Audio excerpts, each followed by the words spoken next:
All right, here we go. How's it going, everyone? You should be able to see me. Get my monitor out the way. We are here today to do a bit of a workshop. But first of all, like any other time, I'm with Naomi, so say hello. Hello, how's it going? I think she's doing all right. But today, we're doing something different. It's good to see so many people in chat. Naomi, can you see the chat? I can see the chat. Cool. We're doing something a bit different today. We're going to be actually doing like a workshop. And I've got people who are hopefully going to be joining the Zoom meeting. So the way it's going to go today is obviously we're going to be talking about this, so how to price design work in 2021. I'm going to be going on and explaining a bit more. Now, for anyone who doesn't know, there is a Zoom call. So you have to get into the Creative Insiders Discord so you can be on that Zoom call. And that Zoom call is designed for anyone who wants to ask questions, anyone who wants to sort of be a part of this. And it was sort of like a way of me being able to communicate with you. You don't have to have cameras on. We've got Ricky and Leo Lucas in the Zoom call, but you can ask questions during this directly to me so everyone else can hear. So it's more like a real workshop. So this is a free workshop and I'm excited. Are you, Naomi? I am. We've got questions. Zoom call? Workshop? Yes, so there is a Creative Insiders Discord, which I shall just quickly link very quickly if I can. And then I'm going to get stuck into this presentation that I've got. And we've got Mike Pickett in the house as well, which is great. Good to see you, Mike. So get into this Discord. When you're in there, join it. You don't worry about the roles yet. I'll explain that later. And then once we've done that, we can get on with this presentation that I want to show you here, which will be fun and interesting for you guys. Let's see who's all in here. We've got Ricky and Lewis still. So anyone in the Discord who has the Zoom link, come in. I'll be answering questions soon. But I think there's a way that you can raise your hand in the chat. So just say, I've got a question in the chat whenever you want. And when I say chat, the Zoom chat. All right. First time I've ever done this, so we're doing it differently. Sounds good. Right, okay, so the first thing we're going to be discussing, I'm going to turn off the music now, actually, because I don't particularly think the music is quite helpful. So what I'm going to be talking about is, again, pricing your design work in 2021. Now, some people are probably under the illusion that I do all the pricing when it comes to our design work and everything else. And that used to be the case, but I've got a wife called Naomi who's been, before we became an agency, she was like helping me with all like the communications and stuff with people online. Is that what I would suggest you did? Yeah, so it was like a funny transition time in between. I was still working a real job, I suppose you'd call it, at that point, and using sort of my spare time or afternoons off to help Will find clients, basically. Yeah, and that was her sort of job. And now when we became an agency, Naomi has been the one that clients will talk to the most, and I do the work. So she does a lot of the pricing, but that's not because I'm bad at it. It's because obviously pricing is an art, and that's why we're all here today for this sort of workshop. Pricing itself is an art form, and the biggest questions we always get is, how do you price your artwork or creativity or design work? So I'm going to be talking about that today. It's good to see Leo Lucas and Antonio in the Zoom call. You should all be muted, and I'll ask to unmute you when we're taking questions. So first of all, advantages to pricing with time. So there's two different ways of pricing. The first one is time. And that means, you know, you get a logo design or a project, maybe a brochure, logo, anything, and you price based upon time. Now, I'm going to be talking about the advantages and disadvantages of these because they're quite huge, would you say, Naomi? They are. Yeah. So pricing in time has always been something that I've always stayed away from, simply because it's not economical for me in logo design and branding, but also because the main thing is getting paid for spending more time on a project isn't necessarily true, but it can be true in some times. So the advantages are obviously you get paid more for spending time in a project. Are you okay, Naomi? There's just so many Doctor Who's in the chat.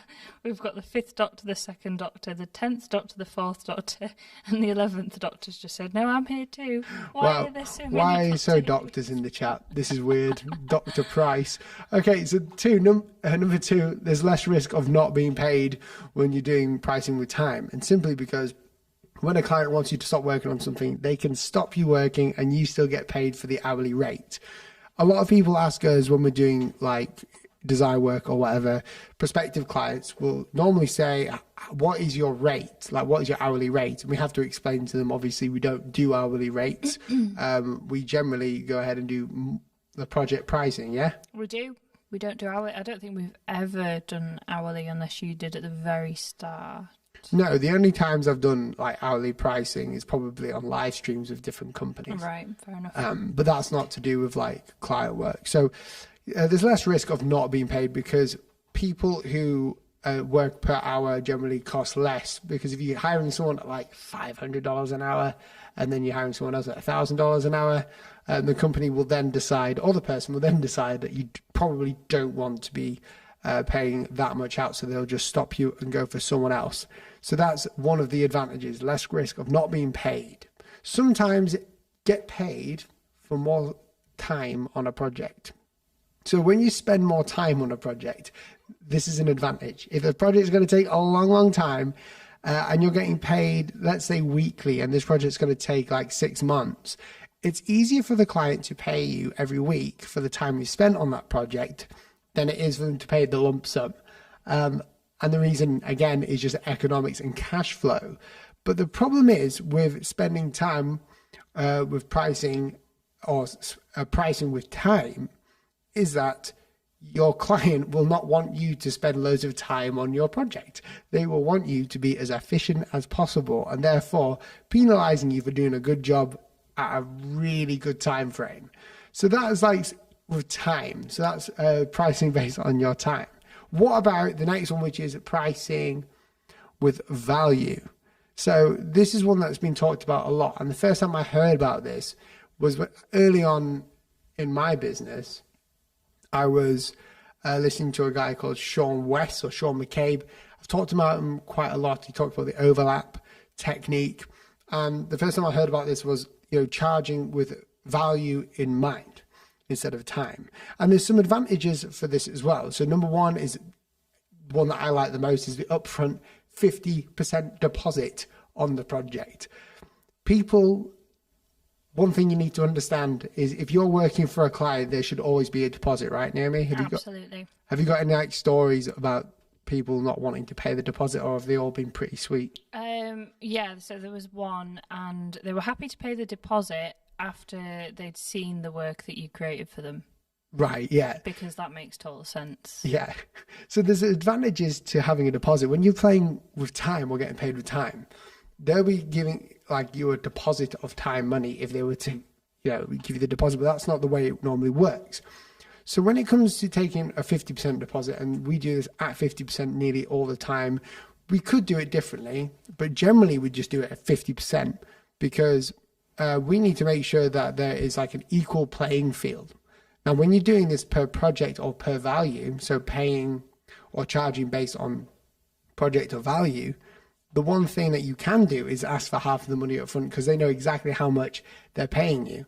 And this allows everyone to be at an even keel. So when you're paying or getting paid by time, the client can withhold money sometimes from you until the project is fully completed.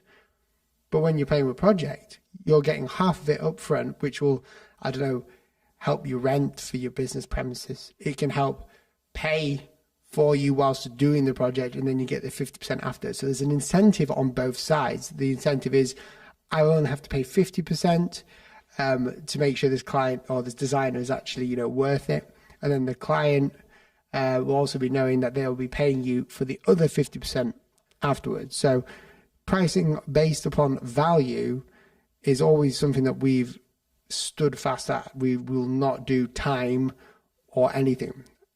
You get paid well regardless of time. That's number two. So no matter how long it takes you to do this project, you get paid the amount that you were owed. And that includes the 50% upfront.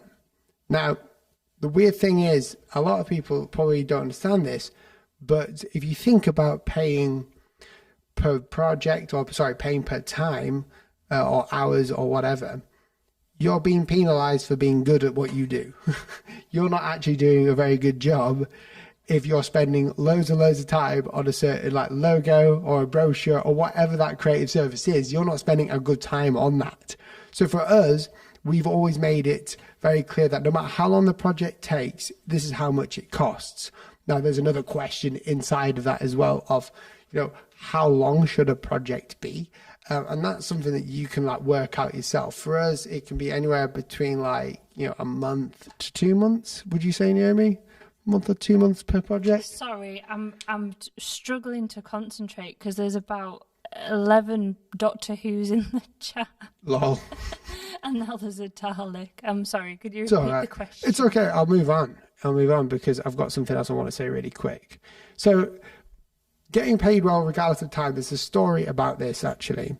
One of them is I can't remember exactly who it was, but it was a massive company asking this woman to do a logo. And she named the price like directly where she was. She was it'll cost, let's say, it costs like $75,000. And she just sat there and said, yeah, this is how much it'll cost. And they said, when will it be done by? And she says, I don't know, but here's my idea. So she's already got the price enabled. I don't think she got the deposit quite that quickly, but she named the price, did the work in front of them, and then got paid for it. Now, a lot of people will say, well, that's not very good. That seems a bit sleazy. But what she did was she named the price that she needed to do that work at. And in front of them, when she drew, I think it was the Windows logo with all the windows when she drew them. And she literally just did it in front of them, charged them. And even though it probably took her like an hour or two, she got the full payment. And that's like every designer's dream, is the full payment of it. So having price-based work, not price, time-based pricing, this is getting confusing even in my own head, means that if you do a good job and do it very quick and you're only getting paid $100 an hour, you're getting paid $200 if it takes you 2 hours. Value-based pricing, obviously you're getting the full amount of what you decided based upon the value of the company. Now, here's number point 3. So more money, charging on the value of the work you're doing for a company. This is where people get confused. So people automatically assume that there's sort of two school of thoughts actually. The first one is charging based upon the value that you think you're giving the company and or the value that the company is. So there's two types of company. There's a low paying one and a high paying one. The low paying one probably has less value than the high paying one because they have less money, less of a budget. Maybe they're a startup. They don't have lots of value yet to you, or you can't give them lots of value because they haven't got the budget. High paying ones such as, I don't know, Windows and Nike with millions of dollars. When you've got those, the cool thing about those is that obviously they're multi-million pound companies. If, for instance, you were designing a logo for them, that logo is going to be so valuable to them. So then, of course, the pricing can increase. Generally so. Would you agree on that? Mm. Sorry, I just realized I'm sort of whittling away out this presentation. I'm not giving Naomi a chance to speak, and she normally does all the. I do all the pricing. Yeah, that's it. Like we do talk about it, though, right? We do, and it's not like you have no idea. It's not like I land a client on your desk and say, "Right, off you go." You know, you are involved in the process, but yeah. No, that'd be pretty hard to do. If anyone's got a question in the Zoom, just feel free to write it because I will be answering questions after this. So those are the main 3 things that I think of. There's probably loads of other aspects of being priced or pricing with value that I haven't talked about, but the main 3 is that obviously you don't get penalized or you don't get badly paid for doing a good job in good time. You get the payment, and depending on how you say it, value or project-based payments, that's the way to go. Now, I did some research online, and I don't know why I've never done it before, but apparently according to Google, it says the standard pricing for a logo design is anywhere between $300 and $1,300. which is like, to me, not very much. I just want to be careful with people. A lot of the time, we've all been in this situation, actually. How much do we charge for a design? The problem with that question itself is you're assuming that you're at the same level as someone else who's been designing for years and years and years, or who has the experience, or who has the platform. So all these things come into account when talking about pricing. Now, obviously, I don't believe a logo design is worth $300 to $1,300. If they were, we're working for the wrong type of client. And this is the big thing that people don't get. They can't charge more because they can't get the right client to pay more. You're not trying to extort clients. You're trying to find the right one. So, for instance, if you were trying to find a client that wasn't $300, but was, let's say, $3,000, you'd go to a client where the amount of work you'll do is $3,000 worth of value, and they're looking for that. So you go for target a company that can afford that. That's why when everyone works here as a designer, they want to be doing it in a way that would say, right, I want to pay for that. Yeah, but it says that Christo would probably shoot the person who offered him $1,300. Yeah, I mean, there's been times like when I started in design, obviously I didn't know, so I was just doing work on my portfolio, and I'll talk about that later. But $1,300, people would say, oh, that's bad. And that's bad because, oh, I wouldn't charge it, or this other designer who's a rock star designer wouldn't charge it. But that's not true at all. Although it's cheaper than what you probably want. You probably want to get paid more, like we all do. If a company has no budget and you really want to work with that company, I would say just do it. Aaron Draplin is a great case for this. A lot of his logos were free. And because he did free work, he got so much work at the end of it. Like, he worked with like presidential candidates as well because of his free work. And that's another thing I'll get into later. And I think it's a totally different topic, talking about free versus, paid work. Because as soon as someone says free work, people think of that exposure meme of, exposure doesn't pay my bills and all that. But yeah, logo design is a subsection of full brand identity.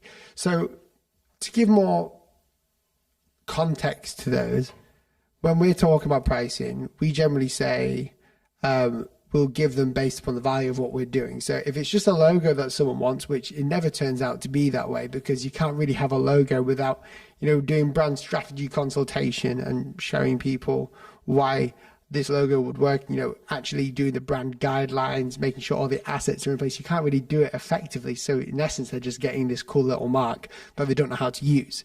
So logo design is a subsection. That's what we need to understand. When you are charging a client for a logo, it shouldn't be, I will charge you let's give a fake number here, like $5,000 for the logo. It should be, I'll give you $5,000 for the logo plus everything else that I'm going to do to make it a success. The big thing that I think a lot of designers miss, especially the ones who present me with a logo, is they just give me the logo with no context. A company always wants context. Your client always wants context around the design that you're giving them, and they want to be presented with it so they can understand it. If you're just giving a logo, it's not really going to work. But that's just one subsection. You've got other things like, packaging design, product design, all of these things. And as most of you guys are probably freelancers and hobbyists, which I'll go into later, we need to work out how to price that. How do we actually price what we're able to do and find the right clients? And this is what this presentation is going to be all about. So that was more of an intro, right? Very good. If people have questions, Will, where can they go? So what's happening? I've got some questions in the chat, but I know I'm not reading them out this time. So what's happening is in the Creative Insiders Discord, which I'll link again. I'm sure Doctor Who or one of the doctors in the chat will link it. You can go ahead in there, and there's a link where you can come and basically be in the Zoom call. You'll be muted when you're in the Zoom call, and basically you can ask some questions. Towards nearly end, I've got like a question bit in this where I want to be talking with you guys, and that's just so I can answer everyone's questions without it just being me reading the screen. So go to that link, the Discord link, and you can be in, and I can have a chat with you. It's just a bit easier for me.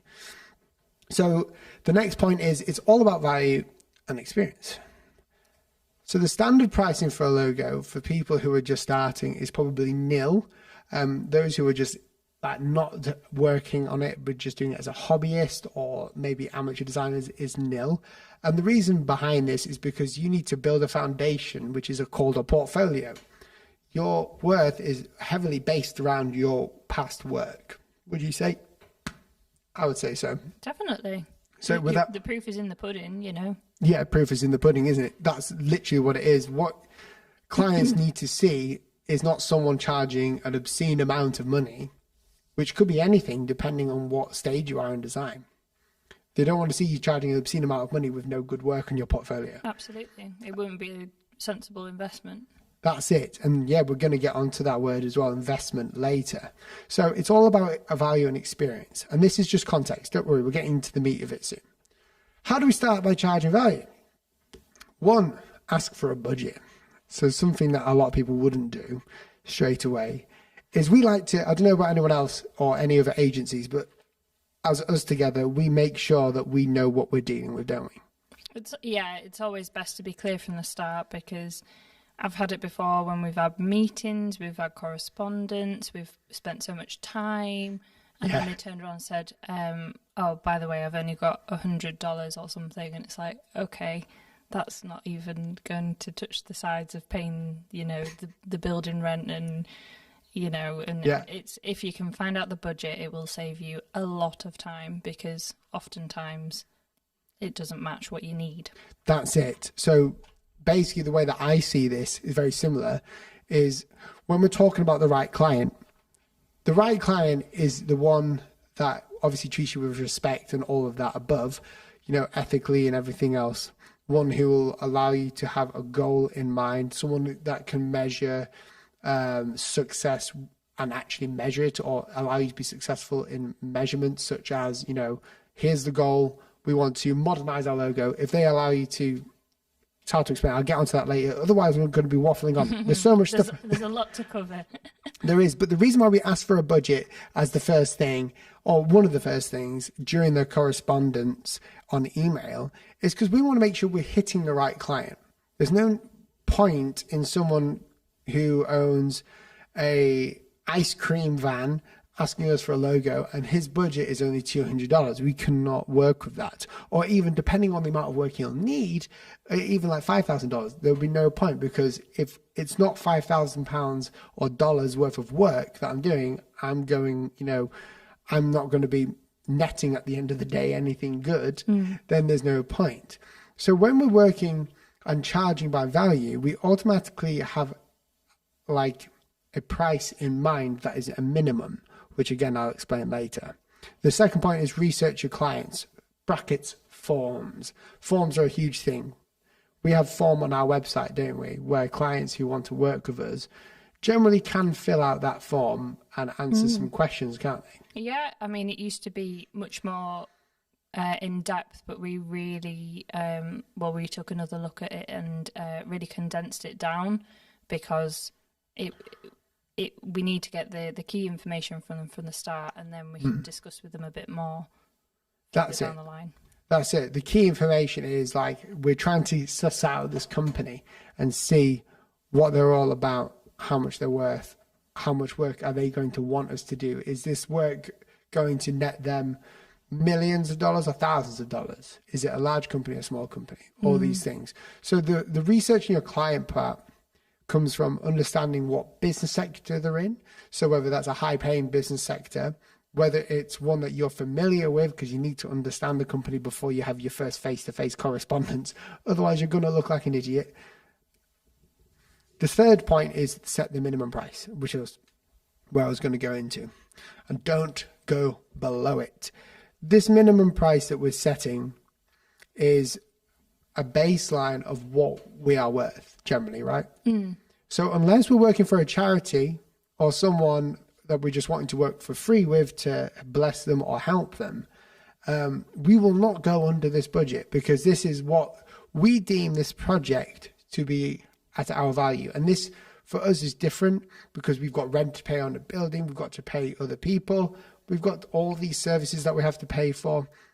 tax, all of this stuff. We need to make a profit at the end of the day. So we have a certain amount that we need, and anything else above that would profit us, right? Dramatically, or just a little dent. So that's the one part. 4, how do we start charging by value? Well, you can show the value you bring to the client. So by this, and we did it the other day, didn't we, with our client. I won't go into specifics, but we were on a call. It's always me and Naomi, and this call basically is to onboard and meet with the client, get to see his questions, answer a few things.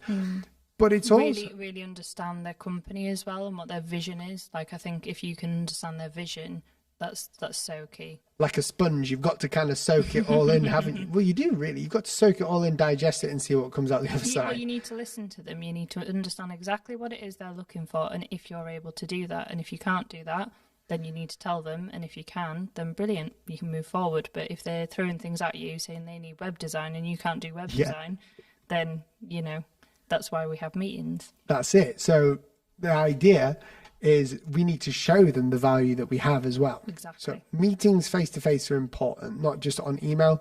Although meetings and email are good, you just don't get that personability with them. And also you can't gauge body language, which is a separate workshop, I think. I'll be answering that question soon. How do you get your first client? Don't worry. We'll be doing the Zoom call thing soon as well. So the minimum price, showing the value to your client can look like a few things. So first of all, it can look like showing your past work, showing what you've done for other people, showing case studies, and also sharing the process. You'll be surprised. A lot of clients don't know what the heck you're doing when you're working for them. So they would like to know. So what I automatically do is I explain what I've done for other companies and how I've made them successful with my work. And this does one of two things. It actually switches their mindset from being a budgeted mindset into an investment mindset. So they start to understand that straight away that this isn't just a thing that we need to budget for, but actually if we place money in here, it will multiply money because of what he is doing. So showing the value can look like that. You can also look at your work. So your portfolio is a great example of this.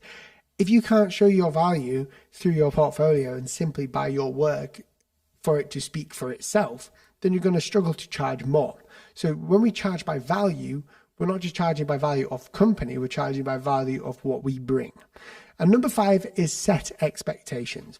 These are huge. When you don't set expectations to clients, and this is Naomi's point actually, because Naomi is like the person who sets expectations for everything. You've got to be clear.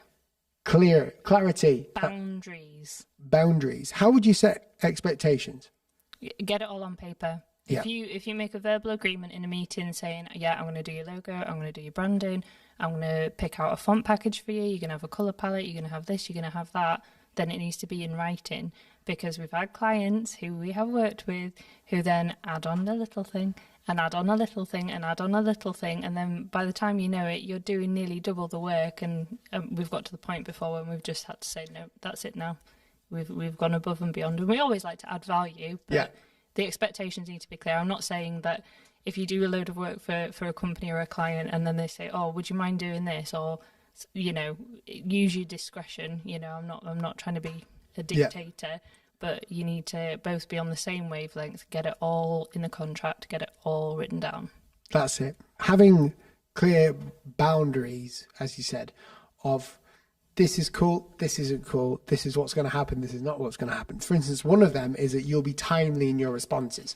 You will. And then another thing might be, I don't work on weekends, so if you're messaging me at 3:00 on a Sunday, you're not going to get a reply. An expectation as well, which that's a very good one actually. Thank you. Expectation as well is to enable us to charge by value is to set an expectation of when they can see work. Mm-hmm. Milestones. Yep. Milestones are huge. When you're working on a project base, milestones can be payment stones. Mm-hmm. By that, the deposit could be 25, 25, 25, 25. Or 33, 33, 33. Yeah. So all these things you could be paid by them. So having expectations of what your work will do, what it won't do, how your process will be. And then not only that, a big one that a lot of people don't see is that when a client is saying that something isn't right, it's your job to either educate them, agree with them, or actually do it different. If you educate the client as to why they can't have this color red because it looks awful, you've got to explain why. But you can use your experience to back that up. But you have to be able to acknowledge and articulate why that is wrong. So that's what I would suggest there. So let's move on to the next one, which is pitching to the client. Everyone struggles with this, but maybe some people don't get it. Especially if you're new to the design world, pitching to a client can seem a bit strange. Are we pitching a product or an idea? No, we're actually pitching a face. So number one, portfolio. The client has already seen this. When we're talking the first time with the client, they haven't signed anything because we're just trying to gauge them. We're trying to meet with them. We're letting them gauge us as well to see how they work. Gauging them through showing my past work is a great way of doing this. This goes for before and after. The pitch of you working with a company is your portfolio that they've just seen before they've met you. But then you can also have a portfolio of work to show them in meetings. That's why it's important to have like good Zoom meetings. That's why my Zoom meetings look exactly like this. So I can like bring up a presentation like so. And then when I've done that, I can explain to them, and it's more like a workshop for them, isn't it? Yeah, and it's clear and it's clean and it's professional and it's everything you want to portray. That's it. So the portfolio side to your work should be seen by the client, and you need to make sure they understand it.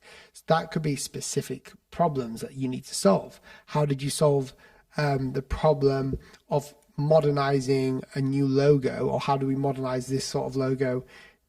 In fact, I'll give an actual real world example. I was working for a company, I won't name it. It was like hundreds of years old, based in the UK, and they've had like 20 different logos. And honestly, it's like not 100. No, it is 100 years old actually. No. Yes, 1920. 1920 is when it was made. And they manufacture these massive machines. So they're not for like the consumers, but they're for like factories or whatnot, or like wood stuff, right? Either way, they had loads of different logos, and he was showing me all the different iterations, and it was insane to see like the different type styles, because the 1920 type style was very much like my old work. Like my hand lettering was all bubbly. I love it. His problem was that, we've got a logo, it looks okay, but it's not modern. It kind of looked like something out of Microsoft PowerPoint. Yeah, it didn't look, it looked like someone spent 10 minutes on it. It was quite here and there. I mean, it had all the stuff that you needed, but it wasn't right. A bit random. So my job was to solve the problem of that by designing something that wouldn't freak out their clients that they already have, to have the same brand aesthetic, but make it modern. How do we do this? So when you go to this client, if you have a client beforehand that you've done the same thing to, you can explain. And you can explain how it worked and the way that you went around it. Hang on, let me go back to this presentation thing. So when you're pitching to the client, explain how you'll solve their problems. Again, design work is just solving a problem. That's the biggest thing. It is. That's why people reach out. It's because they have a problem or something missing or something that needs changing, and they're looking to you to help them with that. Literally. And I think the cool thing about design, and the difference actually between design and art, is that art is something that you can just do for pleasure. I mean, you can design for pleasure, but design is always to solve a problem. That's the main difference that people seem to not understand. We're not artists. I mean, I am hand lettering artist because I do that for fun, but the main thing is design is solving an issue. Explain how you'll solve their issues and which way you would go around it, and they will start to trust you more with the process. And those problems you'll find in the goals. So normally when we start with the company, we'll say, what is your main goal out of this project? Obviously we'll talk a bit more. And the way that it works is they would give us a goal. So the opposite of that goal is the problem. How do we get there? Well, that's where I come in. So I'm going to explain how to get there. And this, if you notice, is starting at the very start of the communications between you and your client. So this means that you'll have to meet with them face to face on Zoom. Number 3, show your value through expertise. Again, this is kind of like the portfolio one, but when you're showing your value through the expertise of what you do already. So if you can show how you're an expert in this. This could be a qualification for some. I don't have a qualification, but I can explain it through my portfolio. This could also be through my online, my YouTube. This could be for anything else. It's a crazy thing. But showing your value through your expertise to that company, letting them know that you know more about this than the standard designer, or that you specialize in logo type design. So you're not just a logo designer, but you're a logo type designer. You can show your value. Leo Lucas says, not related to pricing, but rather to presenting. Are you using OBS to present like this? No, I'm using like this little switchboard. It's pretty neat. I'll explain later, but I'll get you on in a sec. But if anyone has any questions in the Discord, let me know. Then I'll move to the comment section. Right, budgeting versus investment. We're getting there now. We are. People are starting to understand, I hope. Are people understanding? What's the comment saying? Yeah, we've got some questions on here, but as we've said probably about 3 or 4 times now, you need to put your questions in the Discord chat. No, you need to go into Zoom. Oh, I thought it was the Discord. No. Well, they need to join the Zoom meeting to ask a Yes. question. Oh, well, there you go. That's why the Zoom different. meeting link's there, yeah. Okay. Well, we've been sending the Discord link. Oh, really? And you sent the Discord link. Yeah, to get the link to the Zoom. Oh, so, okay, Yeah. so the Zoom link is in the Discord. Yeah. Production Monkey's literally, Leo Lucas is shoving it in. Wonderful. This is so I can talk to you without having to read it, because I think it's a bit more personal when I can speak to you and you don't have to keep writing. I want to make sure it helps everyone. But yeah, sorry for the confusion there, guys. It's free to join the Zoom and everything. So yeah, go on there. It'll be good. Okay. So budget versus investment. This is a huge thing. Your pitch should show how your work shouldn't fit into a budget. This is a strange one that I wrote down. But the reason why is we're trying to switch, again, we're trying to switch between budget and investment. We don't want clients thinking we've got this amount of money. Let's squeeze that down a little bit more and find someone who can design as this brand identity for us. If we do that, it's never going to work well. What we need to do is show them how what you're doing is actually going to make them more money. And sometimes clients don't know this. They just think logo design and branding is a formality. They don't realize that, there are companies that are multi-million pound or dollar companies that are companies that works because of their brand. They make so much money because of simply their brand. So when we can explain that to clients in a nice way, in a way that helps them understand the importance of great brand identity or great design, then it really does enable them to understand that you're an investment. And this is why I think the element of our success here as an agency has come from, is the YouTube channel that I've got obviously teaches design. So that puts me in an element of I'm teaching other people how to do it, so he must be good. That's not always the case though, but it puts him in an element of he knows what he's doing. He can actually make money for other people by doing what he's doing. Just like how I can't make money doing anything online without a computer. So I'm not going to skimp out on a computer. I'm going to buy a computer that works well. Logo design and brand strategy is an investment into the business. Budgets are important, so depending on the value of the client, you should meet them halfway. And this is where it comes a bit different. Budgeting is highly important for companies. They need to make sure they've got enough cash flow. This is why we ask them at the start of every project, what is your budget? If they say it's $5,000 and your budget for wanting to work with them, or the investment that you would like, or the payment you would like is $10,000, meet with them on the $5,000, but take stuff away. By that, I mean take certain things, like obviously you have to have brand guidelines, but don't offer them services above what you've done. Now, when they've met with you in the investment amount, which is this is how much we would like, because obviously we're going to be helping you do a lot of work here, we're going to be helping you make a lot of money, it makes more sense for us if they can do that. If you can work within a company's budget, that's great. But always make sure that you're meeting companies halfway if they cannot afford it, even if that means you take less payment, because that will do you more good stead in the future. Would you agree? I do. Could you just clear up again about the Discord Zoom thing? Go on to Zoom. There's a link in the Discord. And do people ask the questions by typing them, or do they need a microphone? Need a microphone. I'm going to be talking. Cool. Yeah, it's a workshop. So it's a bit different. The reason why we're doing this is I would prefer just to listen to you guys and your questions. So I'll ask you to unmute when you've got a question. So have your questions ready when I do so. All right, next one. Really quick. For anyone who's enjoying this, subscribe, which would be hilarious if people don't. But I'm looking forward to seeing people subscribing today. Your work speaks volumes to the value. So clients invest into people. I've said that your work isn't you, but it's part of you. So your work is actually a part of who you are. Your experience is everything you've done. Sharing your process helps clients understand how you work. Big one. I do this all the time in my portfolios. This is where case studies come in. My YouTube channel is more like my portfolio, where I show how I do something. And what that does is it lets the clients understand that you're not just a designer that gets these cool pieces of work out. You're showing them the behind the scenes. If you can show them the behind the scenes of similar projects that you're working on or have worked on with a client, you're going to allow that client to understand, or that potential client to understand the benefit of working with you, that you're going to go to all this and do all these things that you never thought of, like researching strategy, all these different ideations, how you came up with the best one. They're going to trust that you know what you're doing. So it's like showing you're working out.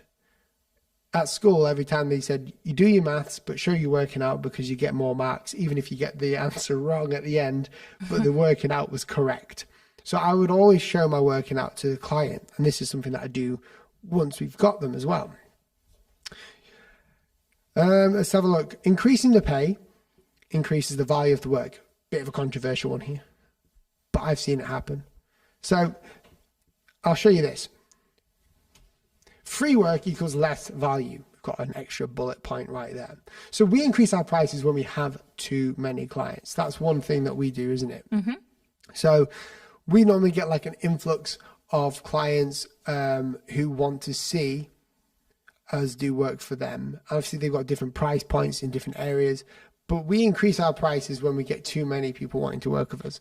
This means that obviously we're competing against them, which is just normal standard business practice.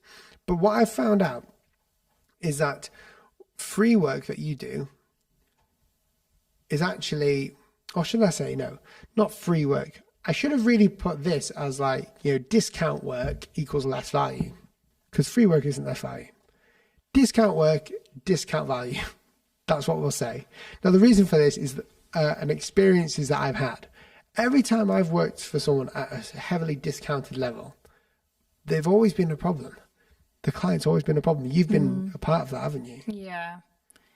I think because people think they're getting a deal or they're getting something for cheap, it cheapens it in their mind. It really is the psychology of it compared to paying full price. I mean, we've been in situations before where we said, you know what, okay, we're going to halve the price for this because we just need a client, like we need some work, we need to cover the costs this month, and yeah, they are particularly tricky to work with because it's funny, it's like they feel like they have, I'm generalising, but when clients feel like they've won, do you know what I mean? Like they've won on the price. Hand. Yeah, and they've got the upper hand and they have suddenly a lot more expectations or are much more particular, or you know what I'm trying to say. Yeah, I am generalizing, but generally cheaper work and cheaper budgets means a lot more work, funnily enough. And the funny thing about the psychology of it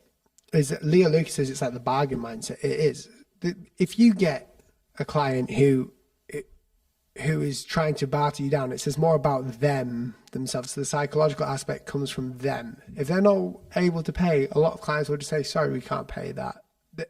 Like they would love for us to do a deal with them, but if we can't discount, then we can't discount.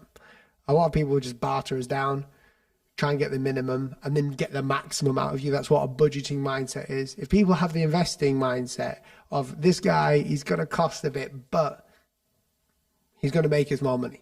That's the idea. 80% churn rate. I've written this. Very important. Me and Naomi, like, it's probably more. Naomi said today it's probably more people. But this churn rate means 80% of people that come to us, we turn away. and this has never like not been the case. A lot of people, we get loads of people wanting to work with us on design work, and not just because of price every time, but because of a lot of other things. Like there's a myriad of things, such as we don't like the ethics, they just don't seem like the right fit, or we don't like what that company stands for. Yeah, we all say no to. A lot of them is to do with price, because we have like a standard of what we want to be paid at the end of the day. And I think every designer who's working to become professional, or who is like on board with being professional, should always have a standard. And something that I've realized is when I stopped saying yes to clients, and this is very early on, back in the days of me being at my parents' house doing work, what I learned very early on is if I say yes to everyone or to a client who I'm scared to lose because I don't know if another one's coming, I'm going to make less money. I'd rather charge 80% more than what I normally would, and then do 20% more work with that client. So instead of having 5 projects, you've got one project that you're getting paid 80% more, and they've got 20% less work or more work, depending. But the idea is you should be saying no more often than you're saying yes. If you're saying yes more often, you need to scale up your pricing, because it shouldn't be just you saying no, it should be they should be saying no as well. But what we found out is the psychology behind it. The more you charge, generally, you've got to be careful. Don't extort people. You've got to make sure it's fair. The more you charge, the better the outcome of the design, the better you feel, the more time you can put into it. And if you charge less because you're scared and you just want as many clients as possible in one time, your work is going to be so thinly spread out.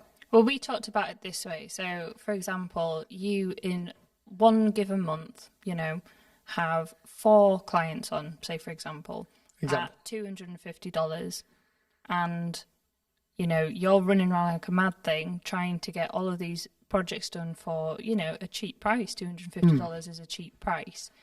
However, you have more people then lining up because that's your pricing. But the next month, what if you got a client for $1,000 and you had one client for that month, and you could give that your full attention, you could work on it really well, you could spend time on it, you could give them value, and actually from creating a piece of work that is better or a design that's better for the client, you then get a client the following month, for the same price, and you can say, right, okay, I've got 2 on for this month for $1,000. Not maybe as quickly as this, but for example, because the quality of your work is going to increase because you're not trying to stretch yourself too thin. That's right.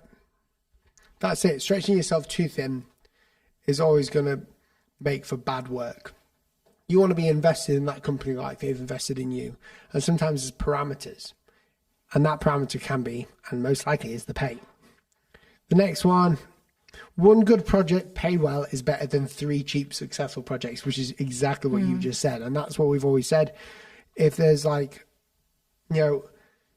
cheaper projects generally are more stressful, aren't they? Yeah. But not because of the client specifically, but because you want to get rid of them. And they're often a mad rush as well. It's, I remember. Oh, we've had that, yeah. And it's like, oh, by the way, I need this in 2 weeks' time. It's like, oh, right, okay. And it's just mental, yeah. Okay, I'm going to go into the Zoom call, and because Leo Lucas has been there for ages, I'm going to ask him to unmute because I want to speak to him. And I want to see Leo Lucas and ask his questions. Leo, are you with us? Can you hear me? Hello, 2 secs, Leo. I just want to see you. I want to see you in the chat. I can hear. Where is he? I can hear him typing. Hello? Hey, Leo, I can hear you. You're very quiet, though, but that'll do. Hello? I'm sorry. It's all right. Right, so about bargain mindset and how it's entrepreneurial. Yeah, a lot of times businesses run based on how much money they can take home, right? Yeah. A lot of times, even with service businesses, besides designers, they have that same mindset with plumbing and everything else in their facilities. Yeah. So to suddenly come out and say, hey, we run on a different price point or different way of pricing, and asking for service prices that are way higher than what other services cost them, then how the hell are we going to go about justifying a vector for them? Yeah. So I think the big thing with that is when you're working with a client who doesn't respect your like value, you've got the wrong client. So as we said at the start, I don't know if you saw it at the start, but I was talking about how we ask for the budget straight away. How much are they willing to spend? If they're willing not to spend the amount that you're wanting, then you've got to go up the market. So you've got to chase a client that's further up. What we've done is every time we set like parameters of this is the minimum, then we start to see higher paying clients because more of those are coming into our company. Does that make sense? Oh, and about that, I've actually asked that question in text earlier. Yeah. About, let's say, most of the portfolio works that you have are great quality. They've execution-wise, they're amazing, but they're not tied to any dollar amounts that you've worked on before, any like previous track record of prices. Then how do you, like, let's say, jump from $0 or $100, which most designers at my level work at, to $800 or something like that, to a reasonable price where you can put food on the table? Yeah. Well, the simplest way to say this is just by putting the price up. This is what I did. Right. So as in putting the price up on the website, on your website, on your portfolio, or as in? No, you just like clients will understand that, you know, your price will change over time. Like things go, like when work gets busier, you need to start charging more. If someone's willing to work for you at $200 instead of what you're asking for $800, which, you know, I would always, the moral of everything that I'm saying today is up your price no matter what you think.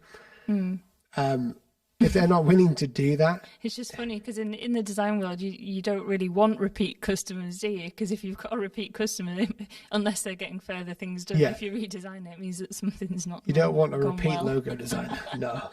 I think the thing here, Leah, is when a lot of people are trying to work out like a measure of success. So there's metrics that we have, which could be, or is there a way that I can force the client to want to pay me £800? No, there isn't. But that's why we have marketing. So with you saying, like, you know, designers at your level, which I wouldn't say is a bad thing, are getting $100 or whatever, that's a bad thing. I would just simply say there's no easy way around it. You're just going to have to put your prices up by just saying, no, this is how much I am going to charge. And if you don't like it, then there will be someone out there who will pay that. And for every time someone says no, work out why. Ask them for their budget. And then don't just give them a price straight away. Don't look desperate. Because the big thing about, you know, design is if someone wants to pay for something good, they will find you. You don't have to find them. You know, people, it's easy for me to say it. I suppose everyone's thinking it's easy for you to say because you've got a YouTube channel, you've got a platform. But at the start, it wasn't. Now, at the start of my logo design process or my career, I was simply creating fabricated company branding and putting it on my portfolio. And I literally did blog posts just to drive up my SEO into my portfolio. That's what I did. When I got my first client, I think it was $60, round about that, with, you know, our neighbor that we knew. Well, my neighbor at the time, I was a kid. And that logo is still working great today, by the way, just in case anyone's wondering. But what I then realized was that I need to start charging more. And every time I've just put my prices up. And I've always said to myself, it's called biting the bullet. I'm just going to put the prices up. People are going to say no, but that's okay. Because if you're charging 80% more, but saying no, 80% more, you're still getting paid the same, but you need to find the right clients. So you need to target them. And you can target them through content online. You can target them through doing specific branding for a specific industry online. So you could be working in the medical industry in America, and you could create a whole fake portfolio of medical branding. Like, for instance, this new device or whatever, a thermometer company. you could create a brand for that. Now, when someone is researching for your logo, Leo, about that, and they say, we're a medical company, we want a logo done for this certain product. If they see that branding work that you've done, you've instantly upped your value because you've niched down into that, and that you've made it clear that you want to work with them. Does that make sense? Yeah. I guess the nitty-gritty of like getting people to your portfolio would be a natural second question to that. That's it. Like obviously that's a completely different field to what we're talking about when it comes to pricing, but to be able to charge a higher price, you need to have like clients coming here to actually compete with the prices, right? Yeah, I think again, everyone's going to say it's easy for you to say.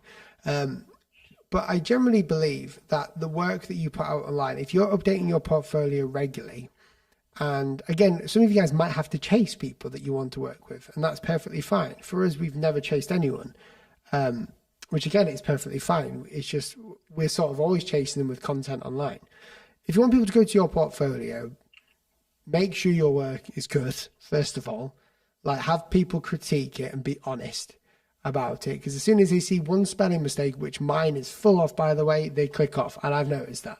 Well, people leave awful comments to you sometimes. It's just like, just chill. Like, don't get me wrong. I like things to be written properly, but you know. Yeah, I can't do anything about that. If you've spent, hours putting out a video on YouTube and literally all the comments just like, you spelled the title wrong. It's like, gosh, heaven forbid. Like, thanks for letting us, everybody for letting us know. I think, for getting people to see your work, do work that people want to share. And I've always said this, create work that people want to share, whether that's on Instagram. If you notice through my YouTube videos, the ones that do really well are the ones where I'm showing my best work, and it's work that people are willing to share. So they're showing the video, but they kind of show my work. On Behance, Adobe themselves share people's work by putting those little, discovery tabs on them. Like if you're featured in sort of graphic design or whatever, people are then shown your work all the way throughout. So when you're doing your work, do it for a project. Be really considerate about who your audience is, which are normally clients for instance, for you, Leo, it could be in small businesses. But then you need to think of, oh no, I want to go for established businesses and then do redesigns for them. So you're going to make your whole portfolio about redesigning portfolios or redesigning logos for companies just like them. And then you could go, well, I'm going to do a coffee shop one. I'm going to do a supermarket one. I'm going to do a petrol station one, gas station, whatever you want to call it. Instantly, you've sort of brought down the amount of work that you do to redesigning. And this is what I did. I just said, I'm a logo designer. I was kind of broad when I first started, but I'm a logo type designer. That's my speciality. So when you bring down these niches to your portfolio where it is searchable, then people will find you. Not simply like how I did it. There's no real magic sauce to it either. I think a lot of people saying they must use market themselves with thousands of dollars. We don't spend anything on marketing. Maybe we should. Marketing my YouTube, we don't do any of that. We just let YouTube do its thing. I, post on it twice a week or whatever. That's just one way. If I didn't have YouTube, I would be doing work that people wanted to share, such as I would create work in the town that I live in, like road signs. I'll be doing, that's just a weird idea I've got in my head that's going to be hard to explain. But like publicity things that get people attention. Anyone who does good work is normally taken on by a chance of a client. So make sure that your work is niche down enough. What kind of work do you do, Leo? To be honest, it's more of a broad brand design, but in the Discord server, in the showcase, I've put up a poster design that I made recently. It was actually for Rooster, Red Rooster. Okay. I actually went through a half-on kind of guy. Okay, where is it in the critiques? In the showcase. In the showcase. Not in the critiques, in the showcase, yeah.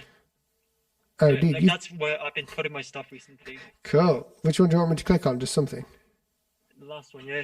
Like that's the most recent thing that I've done. Okay. And this is not so branding, more so like showing my abilities as being able to deal with typography, layout, and so on and so forth. So the first thing is that there's no context at all. Right. So there's nothing here explaining what this is at the top, who it's targeted for. You've got this, you've got format. Clients don't care. Designers do, actually. Designers care about this a lot. You need to be more looking towards getting people who are clients to want to. So this video should be at the start. This should be at the start, this one. That should be the thumbnail image and the start of it, because that's full context. Then that should be second. Because you want to tell a story. Let me just, hang on. Let me just go to my website. I know we've sort of like gone and changed the topic a little bit here, but I want to show people. It'll be good too. So I'm just going to get up my website that isn't finished yet, but I think it will help people understand more about portfolio. Here we go. When it loads, Naomi's just gone to take a call, I believe. So here's my Squarespace website. Let me just expand this. So the first thing is, this is like me, I'm sort of still putting all the information in. But if I was to click on this project here, for instance, qualified tutors, first thing is obviously the name. Here, what I would normally do is write more. Obviously, this is not actually out on my portfolio yet. This is just like a template right now. But transformational training for tutors who love to learn and grow. Instant context is there now. So people don't have to worry about what it's for. Obviously, I would write more information about the clients and what we're doing and the goals of this here as well for context. Obviously, this is the final image. We come down and we start to see the process. And underneath, we start by, telling a story. We started with a Q icon. Here we go. It moved to here. You can see the QI didn't work, so we went with a pebble. This is very layman's terms, how I'm writing this out. But you can see here how it's all coming together. Now, what I've instantly done, which probably a lot of people don't realize, is I've targeted people based upon needing a brand family. So as you come down, you can see I've obviously, here's a good example of adding value to the project by giving them a web mockup. But I've gone ahead and made sure that people know that the work that I'm doing here is ultra modern and it's for educational purposes. It's also, if you want this style of logo where it's modern, you can come to me. If you go to, let's have a look. Let's go back and let's have a look. I don't know if I've got anything. Oh, scroller box. Here we go. So scroller box. Again, very short description of the company. A subscription service providing creatives with a mystery box of premium art supplies every month. Logo, straight on. That's like my finished piece of work. I'm going to show them that. Here we've got all like the process behind it.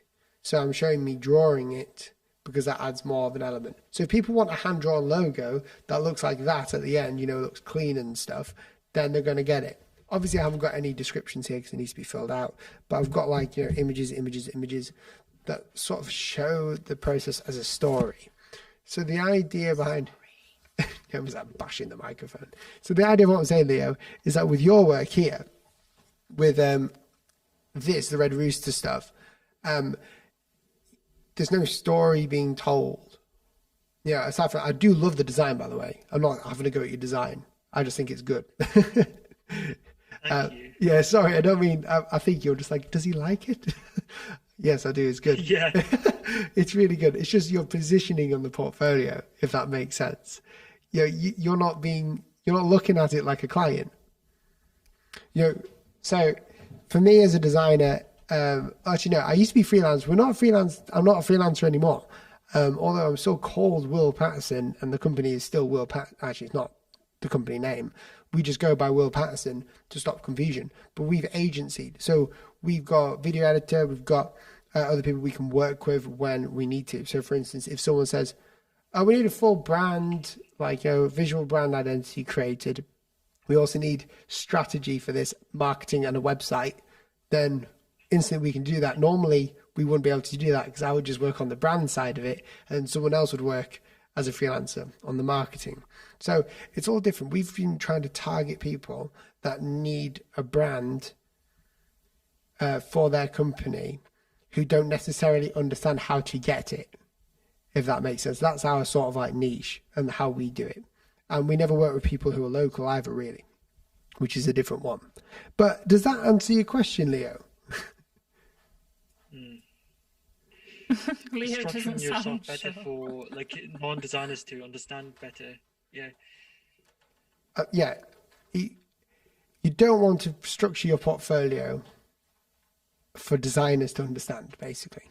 You want to structure it, which is the essence of design, so clients, the viewer, the person that you're trying to communicate to, understands it. It's a lot easier than it looks. Just do what you did with the poster. Does that make sense? Right. I want to pass the mic to someone else since there are some other people here. Yeah, there is. I'm going to go to Ricky because he was here. Wow, Ricky. Hello, Ricky. Hey there. Yeah, you sort of asked. I had a question that you already sort of answered, but Sure. I'm still gonna ask it just if you can get more context.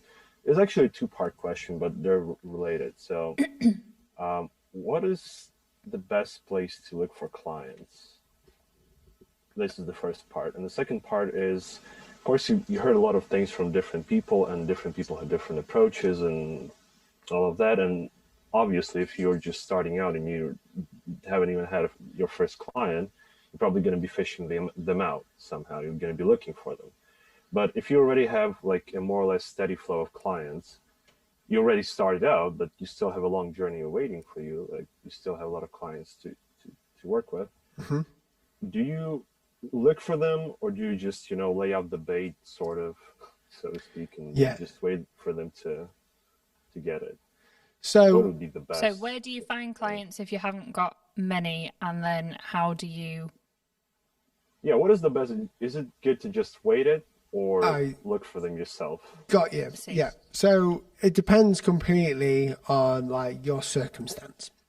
So by essence, what I'm doing here now is I am fishing for clients. Not from you guys, but just by me doing my job on YouTube, which is my portfolio. That brings in clients sometimes. I think depending, what do you do, Ricky? Do you do logo design? Yeah. Cool. I'm actually finishing now on the logo design for the Creative Insider. Nice. I'm about to post it. Yeah. Dude, I'll have to get it up. I'm almost finished actually. Well, yeah, I'm gonna have it up in about maybe like a few minutes. But I guess I'm pretty much like a beginner in this.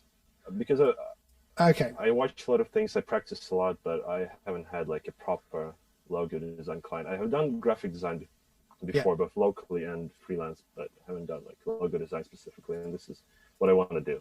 Yeah. So Ricky, if you're a beginner in this, the main thing to understand is your portfolio is king. Showing that you can do the work is like just the main thing.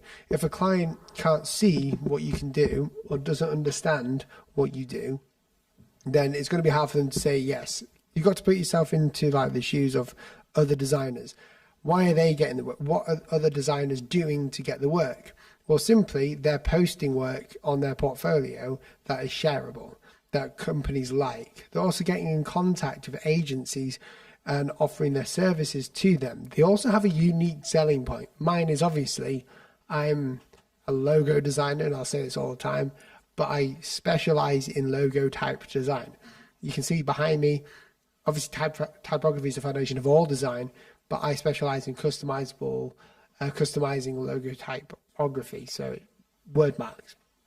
People will come to me when they need that. People will come to me when they don't need that, but they like what I do. So I think if you're a beginner, the first thing that I would always suggest to do is build out that portfolio. Get that work on there. Do work that you love to do, that you find fun, that is a passionate thing, and put work on your portfolio and keep doing it. Second thing to do when you're doing that is write a case study of how you did it. what you're doing then when you're writing a case study is actually you're affecting your SEO, and it'll bump you up higher. Obviously, don't affect the SEO where it bumps you up too high too quickly, because then you're going to screw up everything else about your website and no one will want to work with you. It's about how you come across. It's about your appearance. So the portfolio is the first place, or even maybe the second place. Social media is huge. Yeah, I mean, I've just thought then. So obviously, we get most of our clients from people finding Will's work online. So whether that be in his portfolios, his Instagram, his website, even from YouTube, people say, "Oh, I watched your video. You know, you really know what you're talking about." And I know that that's not the case for a lot of designers because they haven't necessarily got those platforms. But funnily enough, more frequently than not, we have clients reaching out to us from word of mouth for a logo that we did in 2017, I think it was. 16. Was it end of 2016? So, it was, we're talking 3-4 years ago at this point, literally through word of mouth. And when you can get clients that are so happy with their work that they then, tell all of their followers or all of their friends or companies that, they might be talking to about that, there really is nothing better than a glowing review. Don't be afraid to put your reviews on your portfolio, on your website. Yeah, that's it. You've got to put things, your portfolio is the key to it all. If your portfolio looks good and the amount of work that you've done, no matter if it's fake, you don't have to work with real clients. If you don't have any clients, if I don't have any clients, to be fair, even now, I think if I didn't have a client and I do a logo, such as BMO. So BMO is a logo that I created for YouTube for no reason, just to show people. I have featured that on my portfolio website because I like that. Why not? If you like it and you want to get more work like that, then put it on your portfolio. Who's to say you only have to put paid work on your portfolio? But clients don't, like most clients, like if you're starting, the clients that you'll be dealing with are small business clients at first. Obviously, you're not going to work for like a major company. You have to work up. That's just the reality that we have. Now, if you're working for like on your portfolio, no one's going to be like, did you do that for a real client? You can say no. It's just it just shows my ability. That's all we're trying to do is show people our ability. And in the competitive world, shareability is the compatibility. So whether people will share it with other people.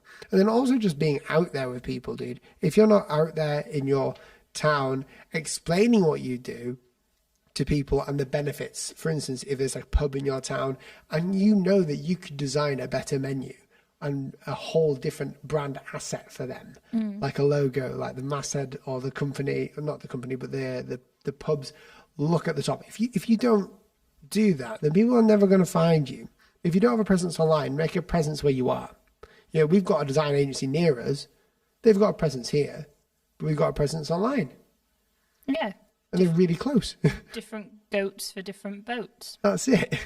I'm going to go and go back to this presentation because I think it's going to answer some more questions, actually. So thanks, Ricky. I'll mute you now. You're a legend. Right. Okay, so here we go. Just before, because I'm going to answer a few more questions from people in the Zoom, but I want to carry on with this. Full price or free. So if you're a new designer in here, which I suspect a lot of people in here are genuinely new, we're going to be talking a bit more in the next slide about where to go from here. Like, how do you start actually charging confidently? Where does this confidence come from in me charging someone else? Well, let's talk before that about full price or free. So I've always said I will never discount. I feel like this is going to divide opinions. Yes, this is definitely going to divide opinions. But the difference is that I'm right by experience. So my whole thing about the channel is that I make mistakes so you don't have to. I have made tons of mistakes in my life, and discounting lowers value. Psychologically, you can understand this. The more you discount something, the less value it has. If an iPhone today was £1, obviously people would love it, but there's no way it could be £1 or $1. Sorry, I forget that a lot of people are American. If you were to discount a service that you do, it's going to look to the client that's reflecting what you do and how you do it. Even if you design the best logo in the world and you charge $5, people are still going to be mad. People are still not going to like it. It's not going to have the satisfaction of the client because they've not had to sacrifice anything for it themselves. How many times have we been in a position where you've bought a product and then 2 minutes later or a day later, they've discounted it by half? That happened to me the other day with the new Call of Duty. Very annoying. I was really annoyed because I spent like 30% more on that. When you discount something, you're discounting or decreasing the value of what you bring. So what I always say, and I'll tell you another reason why this happens as well. The way I know this happens, especially for us, is whenever we have discounted, the clients always ask for more for less money, like for less. So they always say they're never happy with it and they're never nice with it. And that could be just because I'm not getting paid enough, obviously. But either way, the clients always seem to not be satisfied with what I've done. And they always want more. And I think the reason for this is because, again, it's the bargain, as Leo says, the bargain mindset. They've got a bargain here. Let's try and get more out of him. Instead of, this is an investment. Let's watch this seed of money grow. So discounting, number one, should I say, discounting lowers value. Full price or free. Passion projects can be free. Charities. Now, the reason why I say they can be free is free work. Everyone says it's bad, and it is not. I'm going to make the case here. Everyone's going to hate me. Don't click off the video. I'll explain why. If you're getting work, if you're doing work for free for a charity that you love and that you can actually pay the bills with the other work that you're doing, fair enough. That is fine. You could do free work. That is the ideal world. If I was to do work for a charity that I love, I would do it for free. Unless it was a project that was going to take months out of my time. I would obviously want to be paid then because that would be economically right and ethically right. But when we're doing stuff for free, we're not discounting anything. What we're doing is we're just not taking the payment. Now, obviously, this can be charities. This could be your best friend. When your best friend wants something for free, I would always suggest to send them an invoice with what it is, like how much it would cost. And then, I've said this before, haven't I? Weird flex. It's not a flex. That's not a flex. It's showing them that this is how much it is, but I'm taking it away. And it's not a flex. It's showing them the value of what you're doing for them. It is. Okay. Naomi's like looking at me like that, really? And it works. Such a strange thing to do. For family and friends, I mean... No, well, that's a different matter. Family and friends are different. Yeah. Obviously, we're going to have contracts in place and everything. But the idea of working for free isn't bad if it's a passion project that you can use in your portfolio. It's not about exposure. Exposure payment is ridiculous. I agree. Don't worry. Don't break your computer monitor. Doing free work instead of discounted work is better. So I've always said I will work for full price or for completely free because it's, one, offensive to work for a discounted product. I'm not discounting any of my value in this. This is like my full-on work. I've worked hard. Don't discount it. If it's free, then there's a equal side opportunity of understanding that although this work costs a lot, he's doing it for free. How do they know how much it's going to be worth? Just say to them, dude, this is going to be like, $5,000 worth of work, and I'll just do it for free because I like what you do, or I like the charity, or whatever. They will then automatically be more appreciative. They will understand the payment of what it would have been, be way more respectful. And if people think that's flexing, it's not really. I would say that's an immature way of looking at it. You're just letting them know that... Did you just sass me? Yes. I didn't mean to sass you. I'll put you in time. No, the reason why is this. Okay, let's look at our product, which is design work, like an iPhone. Someone hands you a free iPhone, you know how much that thing's worth. So it's easy for everyone to be really appreciative and not ask for anything else. Unless you will get some people who ask for more, like, have you got any AirPods for free?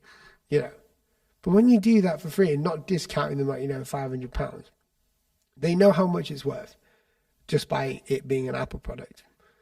But they don't know how much it's worth when you just give them free work. See, it's your job to tell them. So when you're doing a project, make it clear to yourself that you will never work for a discount. That doesn't mean don't negotiate. I'm saying you have to negotiate, but don't work at a discounted rate. Number 3, exposure with the right client. When that's going to make people hit the screens here. but you should never work for exposure. I'm not going to say any more about that. Anyone who's free, don't work for exposure. Aaron Draplin didn't work for exposure. He did work for his friends and people that were cool. If there's someone who can give you something such as you do a logo design, they will do you a motion graphic or something, that is cool. That's just like, the parts economy, people helping each other out. Free work is better than cheap work. Big one here. Free work is completely different to cheap work. You can have a free logo, brand system and everything, or you can have a cheap one. So if you want to be able to do something like a passion project or help a buddy out, they want to pay you but haven't got enough. And, they, instead of charging $2,000, they're just saying, here's $20.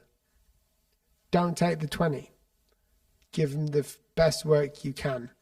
The reason why I know this works is because a lot of designers do this. And when designers do this, although people don't really talk about it much, aside from Aaron Draplin, when you do this, you're making a name for yourself. Some people cost, to Aaron Draplin's, to quote him in one of his things, someone cost him $1, some of them were $30, some of them were thousands of dollars, depending on the client, depending on the person, wanting to help everyone. I think he spent a day a week doing work for free for clients, for people, to people who didn't have enough money. But what you're doing then is you're creating thankfulness and everything else. And there's something called the power of reciprocation. They will reciprocate to you that in the future. So the big question that everyone's wanting me to ask, or as everyone's asking, should I say, is where from here? Where should you go from here if you're a hobbyist or if you're an experienced designer? So here's all the levels. If you're a freelancer that's part-time, a full-time freelancer, or an agency. Now, I'm going to be honest, I think the most people in here are probably hobbyist to freelancer full-time, which is normal, which is perfectly great. I like hobbyists and everyone else likes hobbyists and everything else. We have them all. Where do we go from here? If you're a hobbyist, I would suggest to you to carry on building your portfolio and just enjoy doing the work. A hobbyist is someone who's not looking out to make money. If you want to make money, then, try Fiverr as a hobbyist. Do some fun work. If you're an experienced or an inexperienced designer, obviously spend time learning. There's so many resources out online nowadays. You've got me, you've got other YouTube channels, loads of resources online, books, read books like crazy, deconstruct work if you're inexperienced, but don't charge yet. Because all the work that you're putting into learning, you can put into your portfolio. Now, when you start putting work into your portfolio and take all the advice that I've talked about in this live stream today, then you're going to start to find that clients will come to you. That could take time. That's why I would suggest to go and look up Sean West, the overlap technique, which I've talked about before on the stream. But for any inexperienced designers out there, spend time on your portfolio. Learn, shadow other designers, look at what they're doing, and don't worry about payment just now. Make sure you have a job, or make sure you're at university, or a way of making income for this to happen. Don't just put your life on hold to do it, but make sure you have incomes. If you're a freelancer who's part-time, and you're part-time because you haven't got enough clients to work with, regardless of whether you are working in branding or whatever, if you're a freelancer part-time, I would suggest, again, obviously the portfolio needs to be there in place, but to charge more, to be more confident in your charging in 2021, you need to up your price. Everyone's asking, how? Well, I've explained it. There are so many reasons and ways as to how, whichever one takes your fancy. If you're, I'm going to give a stupid number here, charging $500 for a logo now, try upping your price $300 more, $800. See how you go. Up it again, depending on however you want to do that and what time frame. But up it. Would you suggest that, Naomi? Yeah, and I mean, that's sort of the comparison I made before. With $250 in 1 month. What about a $1,000 one? If people turn around and say, do you know what, I can't, it's out my budget, sorry, and you find that you're not getting as much work, then fair enough. That's what your work is probably worth, and you're probably charging what you should be. But if you put the price up and people still want to work with you, and you're still getting a good amount of clients, you might not be getting as many, but it's okay because you're charging more. Yeah. Then you can compare it. Yeah, that's it. It's not about having most clients, isn't it? It's about having good paying one. It's really not. It really isn't. Like, it's wonderful to say, oh, yeah, I've got 6 clients on the go. It's wonderful. That's great. But, you know... That's my worst nightmare. Are you sleeping at night? And do you have time to eat? That would freak me out. Like, even now, it's just one for me. Yeah, so playing with the prices, one at a time. You know, depending on how busy you are, like these couple of weeks before Christmas is always our busiest because we're wrapping just projects up ready so we can have a break.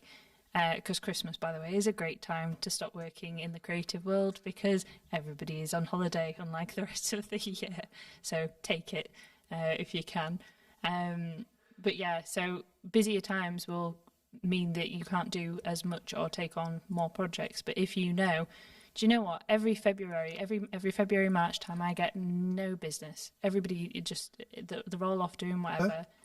That's fine. Lower your prices in those months. Up them again in the summer when people are starting companies and wanting redesigns. That's right. But then not only that, we don't have to worry about it too much. Have you noticed? Because we've actually made the money that we make isn't like, you know, we don't live month by month, do we? We charge enough to account for months where we don't have money. Quieter, yeah. Because the reality is, in design, it's feast and famine. Yeah, and I think that's... work, not money. No, but I think that's the same across... I've just been comparing on the chat to, like, restaurants, so it's the same. Yeah. Restaurants are heaving, typically, maybe not this year. Restaurants are heaving in December. Everybody's having Christmas parties. You know, people people want to see their family and friends. I'm saying typically, this year's a bit of an outlier. But January, it's great, because my birthday's in January. Nobody's in the restaurants. You get your food dead quick. You know, it's the way the world works. There will always be ebbs and flows and dips and highs. Yeah, and that's it. If you've got ebbs and flows, try and work them out when they are. Naomi's really good at this. The reason why she's telling you this is because she knows when they're going to happen. She's the one. Naomi will tell me when it's going to happen, won't you? Well, I've done it for long enough, and then when you turn around and go, "Is it going to be okay?" and I'm like, "Well, no." But the thing is, what's going to? Yeah, because like I don't. Like, ever since we became a business, like a company agency, it's been difficult for me to relinquish control, which is a very difficult thing. But the thing, like what I'm trying to say as well, is especially with design, when you're charging, you're not charging to live month by month. If you want to be a part-timer, the best thing to do is to start charging more. So that goes for inexperienced designers. Start charging once you have clients coming and asking for work. If they don't respect the price, I think leave them. Yeah, I think you play a dangerous game by pricing just to cover your costs that month, because you really don't know what's around the corner. I mean, if you're doing that, then you definitely need good life insurance. I mean, if you're, you must be spending a lot, is what I would say. Because, you know, with freelancers who are part-time, let's just say this, freelancers who are part-time, up your price. Just do it. Do it now. Make a commitment to do it now. Trial it. This next client of yours is not going to be your last. Are they? It's true. Take all of this with a pinch of salt, though. If you know your circumstance better than anybody. I'm talking generally. This is not a specific advice for anybody. What we're saying is if you're overworked because you've got too many projects on, maybe you need to up your prices. That's it. And if you're a hobbyist right now looking into it, then don't. Your priority should be getting a job somewhere else to pay the bills and then working. I know people won't like to hear this.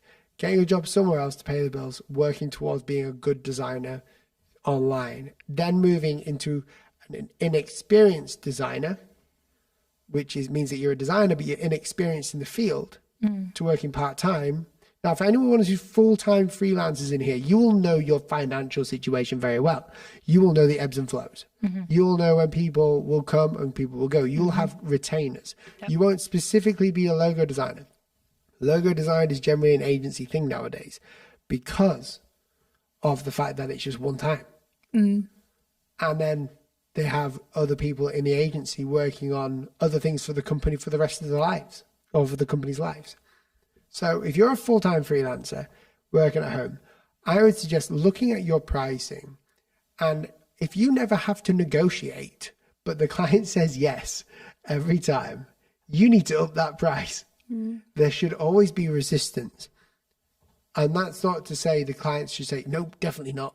I think I will never work with that, but Not- they can negotiate. not to flex or anything, but I think that when we figured that out is when we had about 4 people in the queue Yeah. to work with you, and it was like, this is wonderful, like how amazing is this, but there is no way that these people are going to see their work finished for months because we've got too much on. I think that was a pivot point for us. I mean, you know, like I say, I'm not trying to flex or anything, because I know We're not flexing, we're inspiring. we're trying. Yeah, exactly. This year has been difficult for Everyone, many people. So many people. But, you know, if you're getting to the point where actually you're finding lots of people want to work with you, it's a wonderful problem to have. It means that your prices might be a little bit low. That's it. And the great way of fixing that is by just look through your emails, your correspondence, and check. Did they put up a fight? If they didn't put up a fight and you met them where they should be met, you know, then you're charging too less. On the other or too low, sorry, not less. That's a bad English, that. The other end of it, if no one's saying yes, then you need to work on what you do. You need to work on your pitch for them, which we've talked about. You can rewind here, go back. It will all make sense. I've made this live stream, so you have to look back. It's a workshop. Or ask me in a second when I go in. Okay, so the last one is agency. If you're an agency or someone who wants to become agencied, sort of like us. So I will explain what we're doing. Right now, we're checking with how the world's going, with the needs and demands of clients around the world. So that's branding, obviously creating web mock-ups, app mock-ups, presentations. We're working with a client right now where we're doing an investor presentation because they're working for a different kind of company that isn't consumeristic. What we're doing is completely different than what we used to be doing. We're looking at where clients are coming from. Are they in the tech industry? Are they in the apparel industry? They kind of come from everywhere, which is quite nice. But we're looking at the general economy and seeing businesses, how they're starting, whether they've got seed money. The pricing, Naomi, generally, how would you go around pricing someone for us? For as much as you can explain, like for a client. So when a client comes to us. That is like a very big question. Can you specify? Well, how would you go around pricing for us? Like, do you, I mean, it's a very general one. Okay, you be the client then, and I'll be me. Hi, I'm looking to have a logo designed for my computer company. Great. Could you tell me a bit more about your project? Sure. I'm a computer company that makes computers for old people. Great. So you're just looking for a logo? Well, I'd like the logo and everything that needs to be done to make it work for my company. Wonderful. Which is what they normally say, by the way. Wonderful. So I'm presuming that means like well, I wouldn't say presuming, but, you know, does that include full brand identity? This is sort of what's included in I that think so. package. What does that mean? Wonderful. This is what this is. It's X, Y, Z and the other one. Damn. I was going to try and get you to explain it. And then it would be, did you have a budget and time frame in mind? Yeah. And yes, my budget is $1,000. Okay, wonderful. Thank you. But no, you wouldn't say thank you. You would, yeah, no. So from there, Naomi's being nice. I'm surprised because normally they go, no, I don't have a budget. And it's like, okay. We'll wait till you do. Well, either that or I'll tell you how much it roughly usually is. But, you know, I like to work. The thing is, right, so me and Will were discussing this before. I don't like to say no to small businesses because small businesses are extremely important to me. I run my own small business just as a hobbyist, just for fun. But some people, you know, they need to survive off their small business. So I have two sort of pricing strategies. So we've got, you know, larger companies that have big budgets. It's wonderful, not a problem, great. And, you know, they pretty much have as many revisions as they need, you know, whatever it is, whatever the cost, blah, blah, blah. Then we have smaller businesses that come to us and say, I really want to work with you, but I'm a small business. I have a really small budget. If I can make it work for them by reducing the amount of revisions simplifying exactly what it is that they need and sort of condensing it right down, like back to basics, in order to get them what they need to help their small company, then I will. So although, you know, it might be a lot less than the big companies, like I say, because it's important to us to be able to work with different types of companies, including the small ones, including the big ones, both are great wins, that we make it accessible for them by offering things. So rather than just reducing the price, we also reduce the revisions, or we reduce the workload. Yes. Does that make sense? Without it becoming ridiculous, isn't it? Because there's a minimum of what we can do. Of course, like, of course. Yeah. We have bills to pay ourselves. You know, we you know, it's not being stupid about it, but we won't make a profit, like a large profit off that. But we will be helping a small business and working on a project that we really want to work on. But if we weren't an agency, it would be less money. We wouldn't have too much of an issue. We would be freelance. Yeah. I mean, we've always said, it's always been part of our thing to be able to work with people with all varying budgets, which is great. You know, within reason. If you come to me with $10, it's not. You know, I'm sorry, I have lighting bills to pay with all of the blooming lights in here. But yeah, just being able to reach, you know, and help people in their situations. I know a lot of people are saying, you know, in the chat, that you know, they're struggling to find work, and this is a quiet time of year, or it can be a quiet time of year.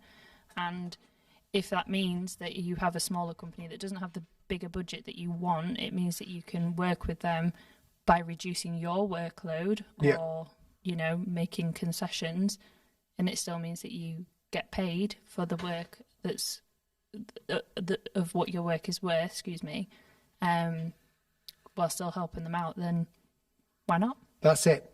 And I think that's a big thing with agency work, like ourselves. Like we're always doing this balancing act, because we get paid like from design, like for different clients, for different projects. And for us, our next step, because, you know, obviously we're talking about where do we go from here. Our next step is definitely looking at the pricing, and then obviously making sure that we're constantly adding value to what we do, doing better. And one way we could do that is by hiring. And this is something that we're looking to do within the next few, I don't know, probably a few years. So when we're, well, not a few years, probably in a year, we're looking to hire more people very soon to, and this doesn't mean to email us, because don't email us about this, but to add more value to what we can do, so we can add more projects to our list. And this is just one of the things that we can do to help that. Okay, cool. I'm going to go into the Zoom now and ask some questions. I'm going to go down the list and I'm going to ask Aaron to unmute so I can hear him. Let me know when you're in here, Aaron. Hello, Aaron. Hello. Hello. I need to hear you a bit more. There we go. Doing? I hope you're doing good. Oh, sorry, dude. You were cutting out a little bit. Now? Hello. Sounds like you're in a void. Sorry about that. It's all good. I can hear you now. I think my stream is going a bit weird, but there we go. All right. So my question is about the slide that you have passed, the purple one, where you said cheaper work free work is better than cheaper work. Yeah. So cheaper work, in my opinion, brings some problems sometimes, as I had a problem with cheap work. So I was designing to a small agency, a small startup to begin with. They demanded an application, a design, a UI, sort of simple, because it was on a low budget and all. It was good. Everything went smoothly, but the problem is that the client, after 2 months or 4 months, came back to me asking for more and saying that it was his right to ask for those elements. Oh, dear. He was asking about the font, I don't know, he was asking about the logo, which was, by the way, a sample logo, just he didn't pay for the logo. So my real question was, how to deal with those type of clients? Well, I'd tell them where to go. That's shocking. So someone who hasn't paid you for the work. Well, they've paid him, but he's done more than more than expected. And then they've come back 4 months later and said it's my right for you to do this again. Yeah. That's shocking. So Yeah. this is it. So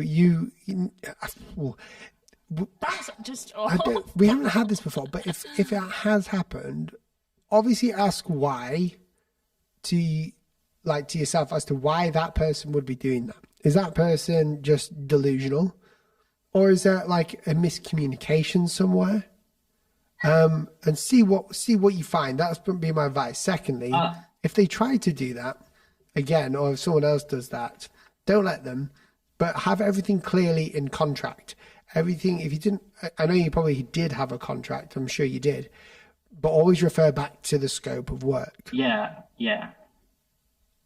Does that make sense? All right. Yeah. I just want Total sense. I just want to jump on here with all the boring stuff. Sorry, because this is kind of my area of what I do. Did you have a contract with them, a written contract? Yeah, I had a written contract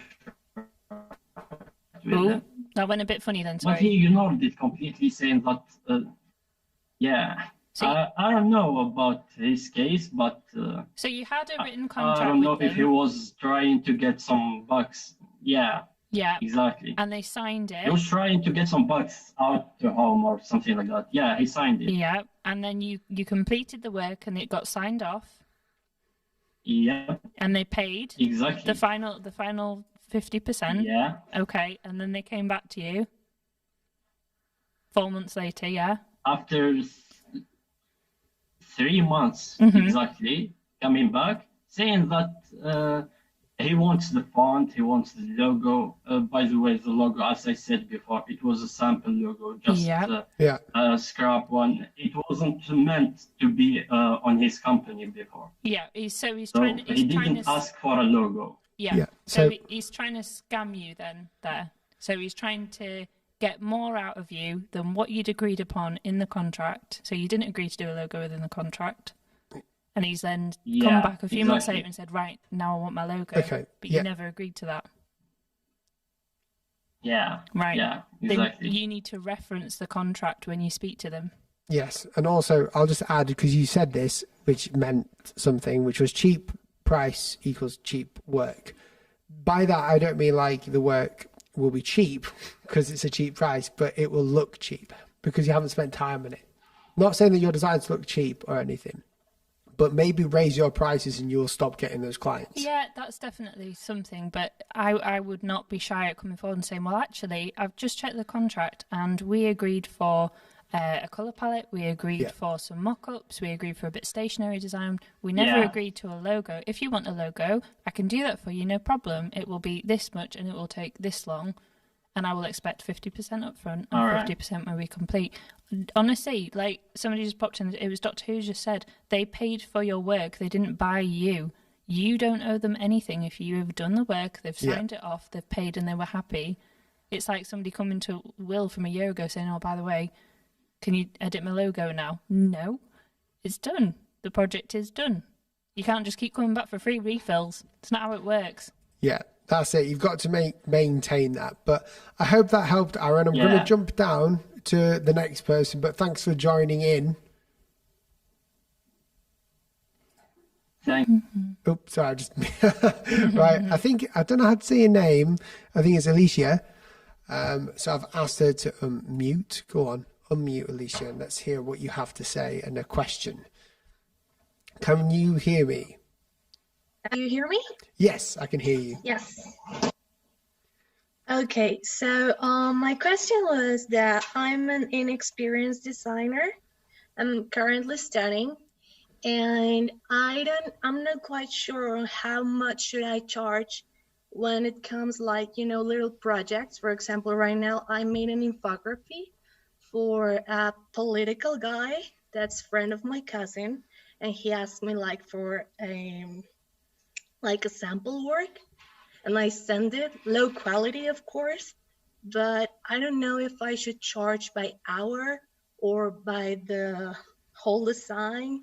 I'm like kind of unsure because I haven't had like a work yet, like a job. Yeah. And So it is kind of difficult for me to get like that. I think Did you confidence say in that terms this of is your charging. Sorry, did you say this was your first project? First ever project? Yes. Well, I mean, Right. I've first ever project like professionally because I've done like work for the college and everything, but Sure. like professionally, like people taking me as a designer, Mm. it is like kind of weird. I got very excited when they told me, Yeah. but You should be. I think that I rushed in. So I sent like everything right away. I started working and it took me like hours because I wanted to make it perfectly because it is a good job. And I don't know how to charge. It's I mean it's a good job because my cousin told me that it's actually a very nice income. And so I don't know if I should give them those samples for free, even though I took a little time to do them. And I mean, I don't know if I should charge by hour or how does that work? I'm assuming, Alyssa, that you don't have a contract in place. No. No. But it's not. You can't have a contrast in every. I understand where you're coming from. I'm joking. What I would suggest though is next time you start a project, always ask about the price. You always make that forefront first, right? Unless it's for like something political. I think if you're, it's hard because now you've done the work. It's kind of like, you know, the X factor. How much do you think I'm worth? So now you're going to base the price that he's giving you, which is totally unfounded on his opinion and his lack of expertise in the field, hence why he hired you, to decide what you're worth. Did your cousin give you any sort of inclination to the budget? Not yet, but he told me that, I mean, this was like a test to see if I can join the team of designers that work with the senator. It's a senator, the guy. Okay. Okay, well that's different. That is different. So when everyone talks about exposure, that's not exposure. That's a test. That's like something that I would do. That's what I would do to someone is when they come in, design this for me. Spend the day on it. Let's see how it goes. This is a difficult one, and my honest opinion on this would be don't charge him. I'm swinging that way. So from our experience, if you're doing this as a job interview thing, you know, it's not something that they'll. Is it something they'll be using? Sorry, is it something that they will be getting value from if they made it? Yes, I mean it would be like for social media, you know, like Instagram posts and Facebook, all that stuff, and they post it daily. So right. So is it just one thing that you created for them? 3. 3. I'm sorry? I think she said 3. Is it 3 things for Instagram that you created for them? Mm-hmm. Yeah. Okay. What I would suggest to do, and this shows you how hard it is to price stuff at the start. Yeah, this is a tricky one. I would suggest if this is like one of those skills tests, number one, when they use it, ask them to credit you for the design. So you might think that's just exposure, and yes, it is exposure. But sometimes when you're doing job stuff like that, and doing skills tests, other people will see that, and I think definitely they will if he's a senator candidate. So I guess it really just depends on what your cousin would say.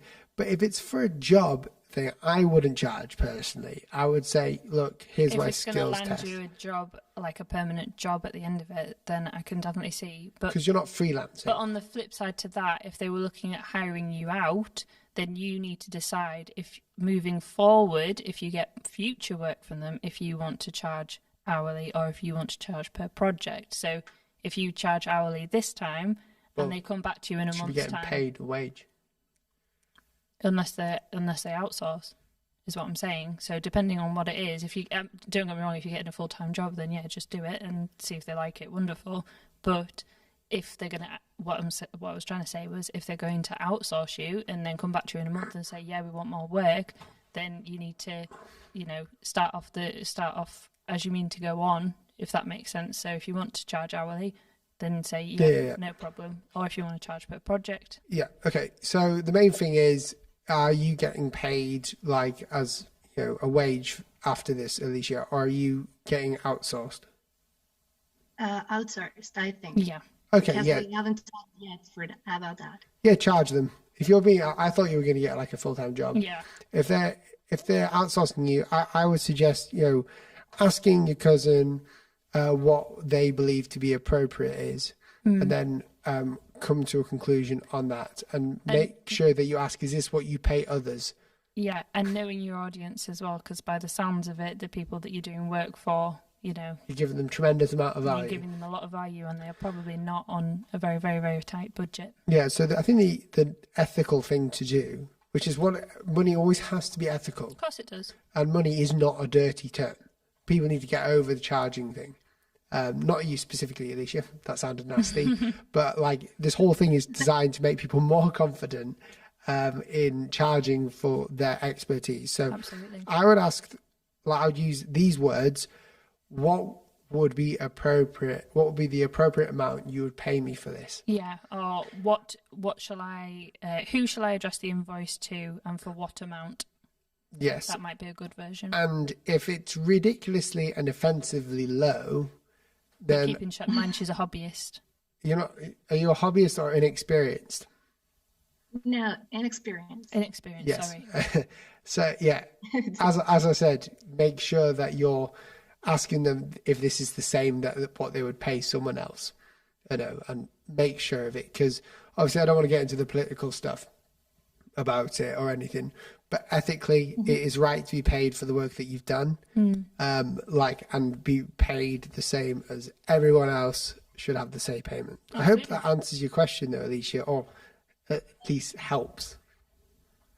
Yeah, it actually brought some light, because I was like not knowing how to deal with it.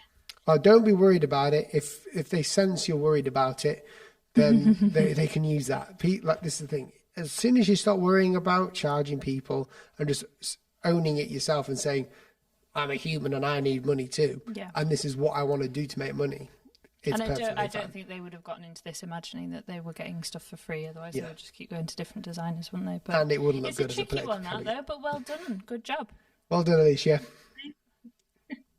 Cool. I'm going to move on to someone else if I can. I'm going to look at my participants. Let's look at this guy, David. Where are you, David? Yeah. Hey, David. How's it going? Fine. Good. How can I help Thanks. You? My question is more about the beginning. Did you master all of things before and after you start your business?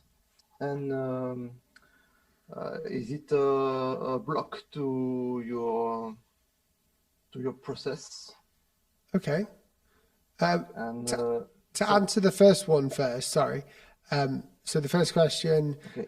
I learned on the job, but I was doing my portfolio. So I learned whilst I was creating my first portfolio, which isn't online anymore. You certainly weren't a master before you started charging for work. No, I wasn't a master at all. No, I was just charging people because I needed to. It was my job. I sort of, I learned from experience, so I did not go to college or university. I think nowadays I'm on the side of Elon Musk, where he says you can really learn anything online or through books nowadays. So not saying anything bad about universities at all, because they're very much needed. But I learned, as everyone has done on the job. Every designer gets better, and there's never a point in a designer's journey where they go, that's it, I'm there, I'm a professional, I'm an expert at everything, I know what I'm doing. Anyone who says that to you is ridiculously egotistical and doesn't understand design in itself. Although designers have fundamentals that you need to learn to master design. It's a journey, and it's always changing, if that makes sense. I hope that answered your first question. What was your second question? Do you think something like motion design it's a plus for a logo designer? Yes, I think, that's something that I wanted to do. If you can learn simple motion design and learn different skills. So for me, I learned logo design and hand lettering, which has enabled me to do logo type design. So if you can do logo design and motion design, you're going to enable yourself to show logos more, have more client work to do for other people. You can charge people for the motion work as well. So it's always good to have that as well. Thank you. Cool.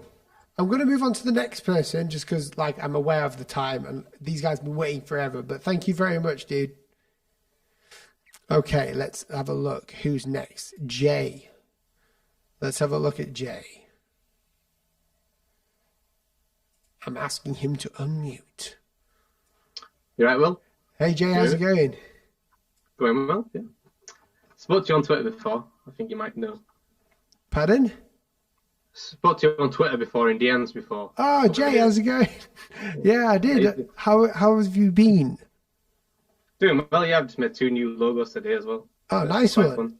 Nice one, dude. Yeah, we've been So- chatting in the DMs, if everyone doesn't know. So Jay's a cool guy, does logo design. I've been checking out a couple of his logos, just in case everyone's like wondering what the heck's going on. But yeah, Jay, how can I answer a question for you today? So just when we talked and stuff, you mentioned that clients will find your work, you don't necessarily find them. What do you think Yeah. would be the best way to show off a portfolio and on what platform? Yeah, so to bring context, I was talking to Jay about like the way that we find client work as an agency here is people finding us online through just my work being shared around and being known by different people. Obviously, YouTube is a big one as well. For other people who are trying to get there, like, I'm guessing the question is, sorry, I can hear something in the background. I'm guessing the question is, Jay, that how do people see your work online as a normal dude who hasn't got a YouTube account, right? Pretty much, yeah. Like, so how to design your portfolio and what platform to share it on. So, like, say, Instagram, etc. Yeah. So I think you should always have, I'll answer this in a few steps. So the first one is use social media to direct them to your main portfolio. So that's what I do. If you look at my Instagram, I think even my Twitter as well, aside from my Twitter just being a place where I chat with folk, everything sort of points towards my work and what I do. And it's very curated with just my work. I don't have any selfies. Unless you look far enough back, I don't really have many selfies unless it's got something to do with work. And that's all like directing them to my website. So they've seen my work, they go to my website, which is, I've got one on Squarespace with my main portfolio. Now, for a portfolio to be good, it's all about telling a story and whether or not you can convince someone that you've done a good job with the work that you've got on there. So as before, I was showing my portfolio or my new one that's coming out. There's a design on there for a client that I had called Qualified Tutors. My job in the portfolio is to show anyone else how I worked on that project. So it doesn't really matter what platform you're on. I think we need to all use social media to help each other or to help ourselves show people our work through creating content that is shareable. But when a client is looking at my website, they want to know one thing. Can they trust me? And can they afford me? So can they trust me to design their logo, and can they afford me? And the way that I get their trust is by explaining my process and explaining it through case studies of what I did and what I found about it afterwards. I did one with Mask on Leather years and years ago, which is, we always talk about him because he's one of our favorite clients because we still talk now. Designed him, a logo type, really good times with him. And on my online, people were loving it. And the reason why people love it more is because I went into super detail, like so much detail about the process. I even took a photograph of me designing stuff for him on my website. And that's been one of my most successful portfolios online, or project portfolios, because I was showing the process behind it. I wasn't just simply showing them the context and then the work. I was like, this is how much research it took. This is like all the lengths that I went to get to this position. And that to a client is, wow, this guy is really going to the next level to get that design done. So I'm going to go for this guy and I'm going to see how much he's worth. Because if I put my money into him, he can make me more money like he did with Mask on Leather, which is apparent because nearly all our clients that come to us, we go back like a year or two later, they're making money. Yeah. And the brand is still holding strong. And then people see that and says, who designed that logo? And it's like this never ending revolving door, isn't it? Where people come in and out and see your work and, you know, all of that. Does that help? Yeah, that's pretty damn good. Yeah. So it's just not showing off the logos themselves. It's actually explaining your process and letting them understand how it was made. Literally, yeah. And I think a lot of people think that because I have a YouTube channel that we get loads of clients from there, and that is true. But it's not just simply having a YouTube channel, it's showing people what I do. Like, so what a tutorial is for you guys is like a client sniffing me out. Well, no, it's true. And it's another social media platform that works for you. You know, if you use Facebook, if you use Instagram, if you use Twitter to get work. Tinder. Well, why not? Why not swipe right? But if it works for you, then it's fine. It's free. It's not going to hurt you. You know, you're not losing money. Utilize them. Yeah. So I hope that helped, Jay. Yeah, it did. Yeah, I've got 2 other questions. If you got, I can take one question. Then I'll have to move on. But thanks. Okay. All right. Do you have an example of a design contract that you give to a client, or how would you go about making one? We've had this question in the chat all stream. Right, okay. Have we? I think we're going to have to make a video about contracts. Yes. So because we're not legal experts, I can't give you one. Otherwise, you'd understand if there's something wrong and you guys got hard done by, then I would be the one responsible legally for you. We're not legal advisors, you know, but also it's different depending on what country you're in. So the rules in the UK are very different to the rules in Europe, are very different to the rules in Asia, are very different to the rules in America. Which is quite problematic for us because we work with everyone. But yes, well, that's why we have an accountant, because I struggle and a solicitor. But I think having a base contract that covers your bases. So you want to explain the scope of work, how much you expect to be paid, when you expect to be paid by, when your client can expect to see work, all of these things, how many revisions you plan on doing, getting all the basics down in a contract. It doesn't have to be wordy, it doesn't have to be legalese, it doesn't have to be faffy, it needs to be to the point, signed and dated by you, signed and dated by the client, and that's your basics that you need. It really isn't. It seems a bit daunting, but it's really not. Yeah, and I agree. That's it.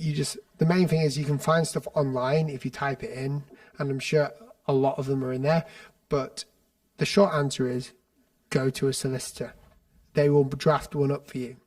Yeah, absolutely. You can you can totally get in touch with it. We've had our solicitor to draw up some wacky contracts. I still don't think they quite understand everything that we do, but absolutely, get in touch with somebody that can legally write you up a wonderful one if you can. But if you're starting out and you haven't got the budget for that, then it's always best to be safe. Get your basics in. Oh yeah, of course it is. If you can afford it, it's great. Cool. Cheers, Jay. I'm going to move on. Bye. Make that a video. I will do. Cheers, Jay. Right, who am I on have to? a good night. You too, man. All right, Lakshya, I'm asking you to unmute. Yeah, hello. Hello, you're very quiet. Right there. Yeah, actually, it's just I'm in my own room, in my own space, so it's kind of quiet here.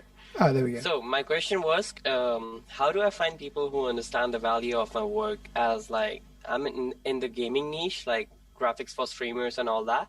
So in this niche, it's kind of hard to find people who are not I can get this shit done for $50 on Fiverr. And why should I pay you $300 for a stream package when I can get the same thing and of the same quality for $10, $20? So whenever someone comes to me like that, I'm how do I explain this to you? Totally. I think I saw your comment before. So I think I responded to, it was either you or somebody. So the way I see it is like this.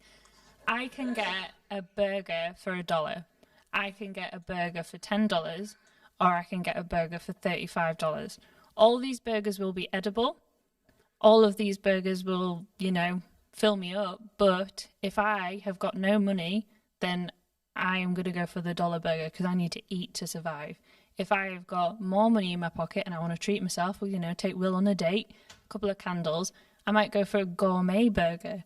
People have different budgets, and clients only have the money that they have in their pocket. You can't make somebody have more money, if that makes sense. So you can find someone who does. The problem is, Yeah, so if they're saying to you, you've got a gourmet burger, I can get a $1 burger because that's my budget, then that's their budget.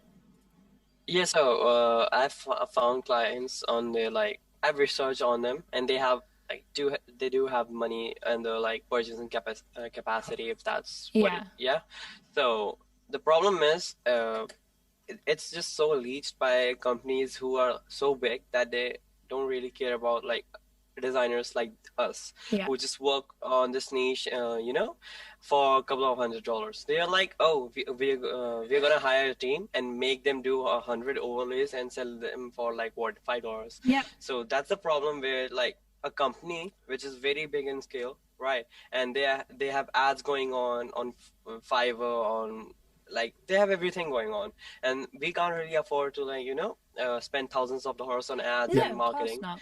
So I'll take this one. yeah, Right. So what I would suggest is there's this is the problem. So everyone has been saying this is very controversial. So I've been doing Fiverr videos recently. And designers are scared of Fiverr. It's really weird. There's this divide of people who like it, who don't. I think there's a preconception still. Yeah, people think that things like Fiverr, and I'll get to the point in a sec. Fiverr isn't a bad place. People think it is because they're saying it's stealing work or it's damaging the community. When it's not, it's just competition. Now, what you're dealing with is competition here, regardless of the platform. If a company can hire a bunch of designers to create these stream overlays or logos or whatever for OBS for these streamers, then you need to think outside the box too. There's no way you can stop that from happening. Yeah, and as Naomi just whispered to me there, value. As we talked about today, you could provide more value to a streamer by explaining real hard evidence of if you buy mine, you have to find the evidence and make sure it's correct. If you go to my stream packages, I will customize them for you. Oh, it's better because. Yes, and you need to find that because, and you need to do that reason. You need to make that reason real and do it. There is no other way around it. You need to show that the burgers you're offering are gold gilded, not just going to fill the need. They are going to actually advance the person buying them. It's going to increase their viewership. It's going to increase their business. By making it better. Better, exactly. And that's the thing, you can't force these other companies to stop doing it. And the problem we have as a community of designers, and I respect people who don't agree with Fiverr, because it is annoying seeing people design for $2, $5, $10, $15, $100, and they're getting paid minimum. Most of the people that we worked with on Fiverr are either hobbyists or people who just genuinely prefer Fiverr because they've got another job somewhere else. And I've always we've kept in touch with some of them, haven't we? We have, And they're loving life. I think the big thing is you can't stop competition. Competition leads to innovation. And I think in the gaming world, where overlays are so used by everyone starts streaming and they need to make these overlays accessible. You need to find something else if you want to make more money.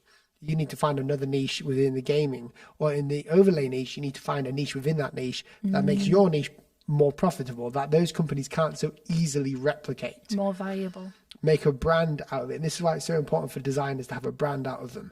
People don't really notice, but I don't have a logo. My logo is my face. I do have a logo, but it's hardly ever shown. But my logo is my face. And this box here that I'm in is what people recognize. Naomi wants to say something here. Sorry, just another quick one as well. So I've had some people in the chat as well this evening. And a lot of it seems to be this mindset of being, and I'm not trying to be horrible or anything, and I'm not trying to say this is you, but a mindset of not necessarily woe is me, but I can't get work because people have it cheaper, or people have it better, or people have it easier. It's all about your mindset. You can do so much, and it sounds so cheesy, but you can do so much when you put your mind to it. If you put the effort in, if you really give it a go, you will reap the rewards. We reap the benefits now of work that we did 2 years ago. And we've always said this. Yeah. It's not about current projects. It's about past projects. The work that you're doing now will influence how your 2022 is going to be looking. You get paid for the work you're doing now Exactly. 2 years down the line. Exactly. It's all about mindset. So instead of looking at it, oh, people can do it so much cheaper, people don't want to spend money, think about, like Will said, how am I going to add value? How am I going to diversify? How am I going to make myself different? How am I going to do it better and prove it? Put that in your portfolio. Lots of puns there. Put that in your portfolio and show people what you're worth. Show them what you're made of and show them why you're better. It's all about mindset. That's what I did. We're really passionate about that as well, because a lot of people, I guess, and rightfully so, would suggest that I got a helping hand from a company somehow.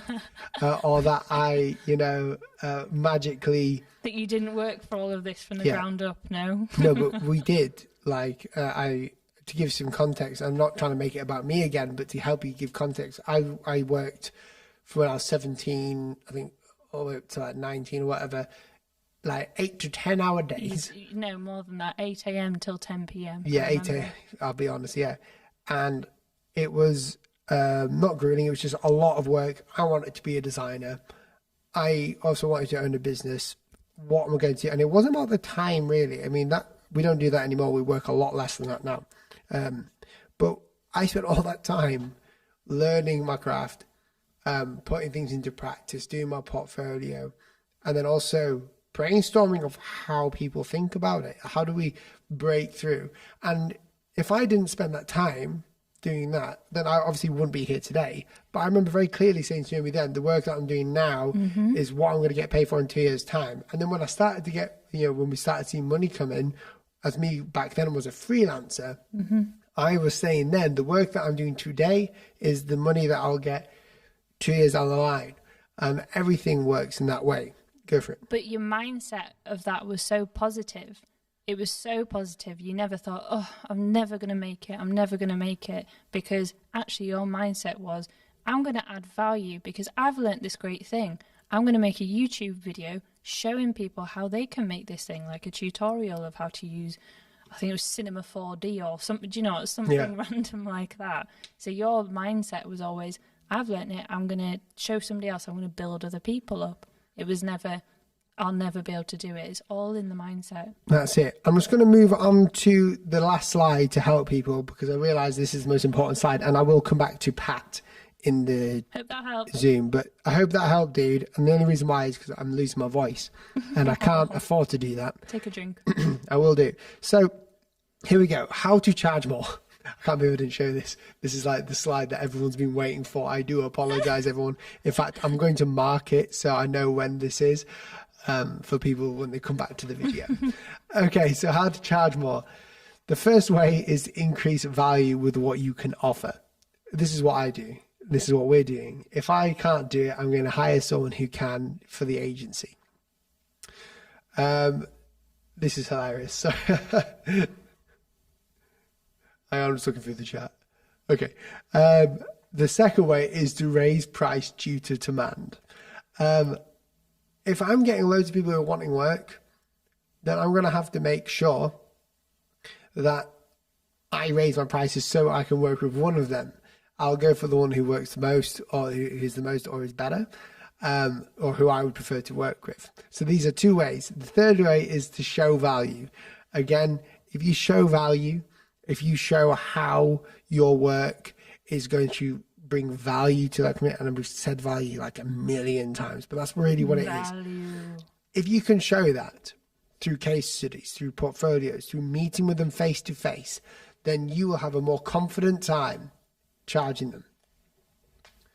Let's have a look. Next one, going above and beyond. So when a client needs something and help with something, to get them to be happy and to really bless them. And I do believe in making sure that you, if you're charging $2,000 for something, you go ahead and give them a $4,000 project at the end. Obviously, you don't spend money, so you don't not profit, but really go above and beyond serving your client.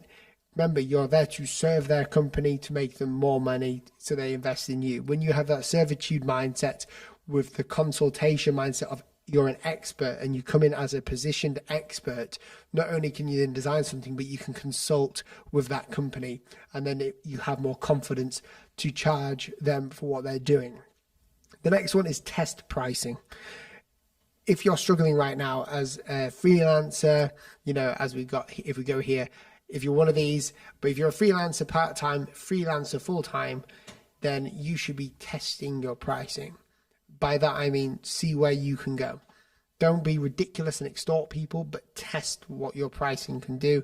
If you've charged $2,000 for a logo and brand assets and all this, see if you can charge $4,000 on the next one, and then see what happens, because then you've instantly doubled the money, and then you're working on half of the project of that money. So you're working on one project for double the money. That will help you work harder on that project too, but trust me. The next one is prove your worth. There are so many different ways to prove your worth. It's hard to explain. One of them I'll give you my context. I make YouTube videos. I share what I do. I make sure that every client that I work with understands fully that, I'm not just going to let them make decisions for me, like I want the logo to be red and all this.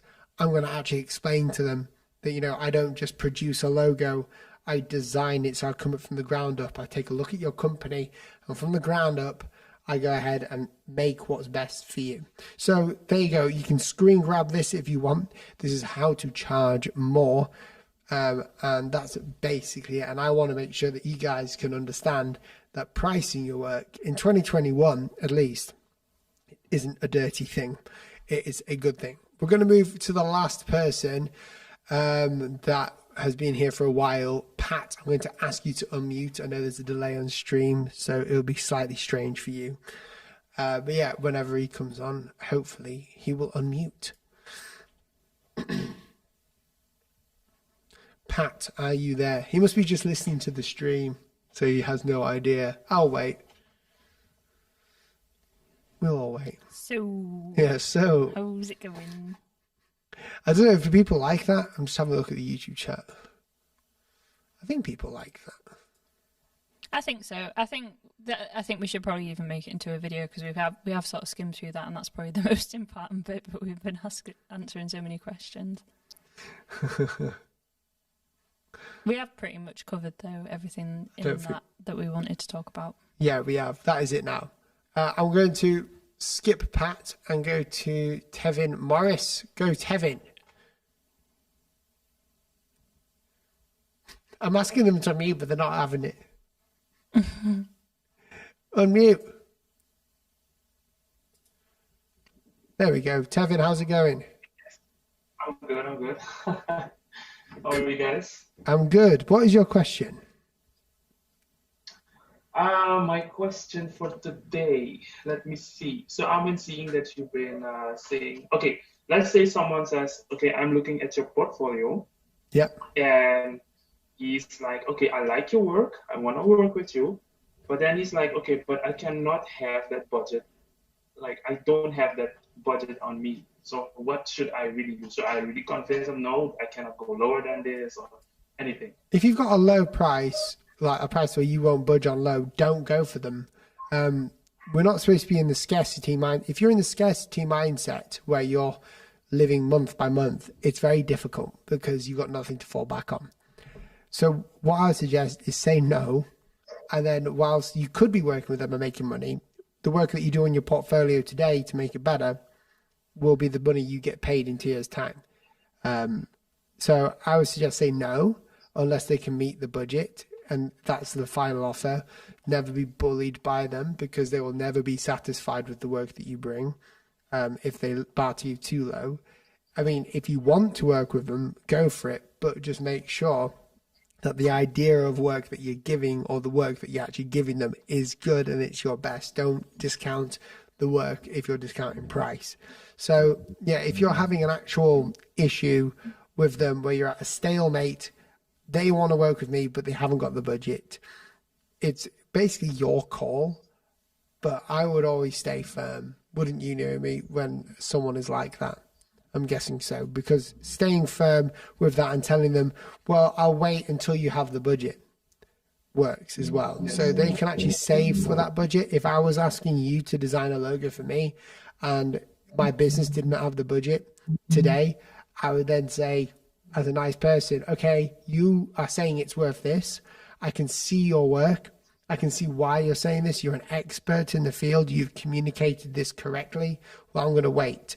Now, on the other hand, if you haven't said that through your portfolio work, then there's going to be an ounce of skepticism. So make sure that if you're getting that, make sure your portfolio explains your expertise a bit more. I hope that helps. Okay. Then I will work on my portfolio. I would suggest so, man. Yeah, not like it's probably a great portfolio, but like, make sure that you within it that you're actually showing your expertise, Cool. I'm going to jump off the Zoom call and say goodbye to everyone. I hope everyone has enjoyed this. People have sort of fizzled out because it's probably work time. You still have got people wanting to ask you questions, but we're 9 on 2.5 hours and I need the toilet. Yes, I probably should go to the toilet as well, although I'm a master at holding. But guys, thank you so much for being on the live stream. If you did enjoy it, please share it on Instagram, Facebook, or whatever, or even on YouTube. Share it anywhere, because I want people to get this information. I think it's information that people need to hear. I want 2021, although it's been an awful year for a lot, I want 2021 to be better than this year. Yeah, and I think a lot of people said, to share it with their design friends, because I think it will help so many people. Like, we have shared all our secrets today. Like, there isn't anything. We couldn't make a course about this now. No. It's just jam-packed information, but it's stuff that will help people, and not even just designers, but people who are freelancing or have started their own, side hustle or anything. Understanding the value of your work, I think, is really important for artists and designers and everything in between. I would suggest so as well. Well, thank you so much, guys. If you are new here, please subscribe. And yeah, if you like this workshop, please message me on Instagram, follow me there, and just tell me that you enjoyed it, because it helps me see that you guys want to see it again. If you want another one with a different topic, maybe what would another topic of these workshops? I'm not doing a whole workshop on contracts. Not a contract one, but something that we can definitely do, like client communication, which I think would be good one. This video will be online on the channel afterwards, so you can write a comment in there so it stays there forever, and let us know what you would like to hear about. That's it. Well, I'm going to go ahead.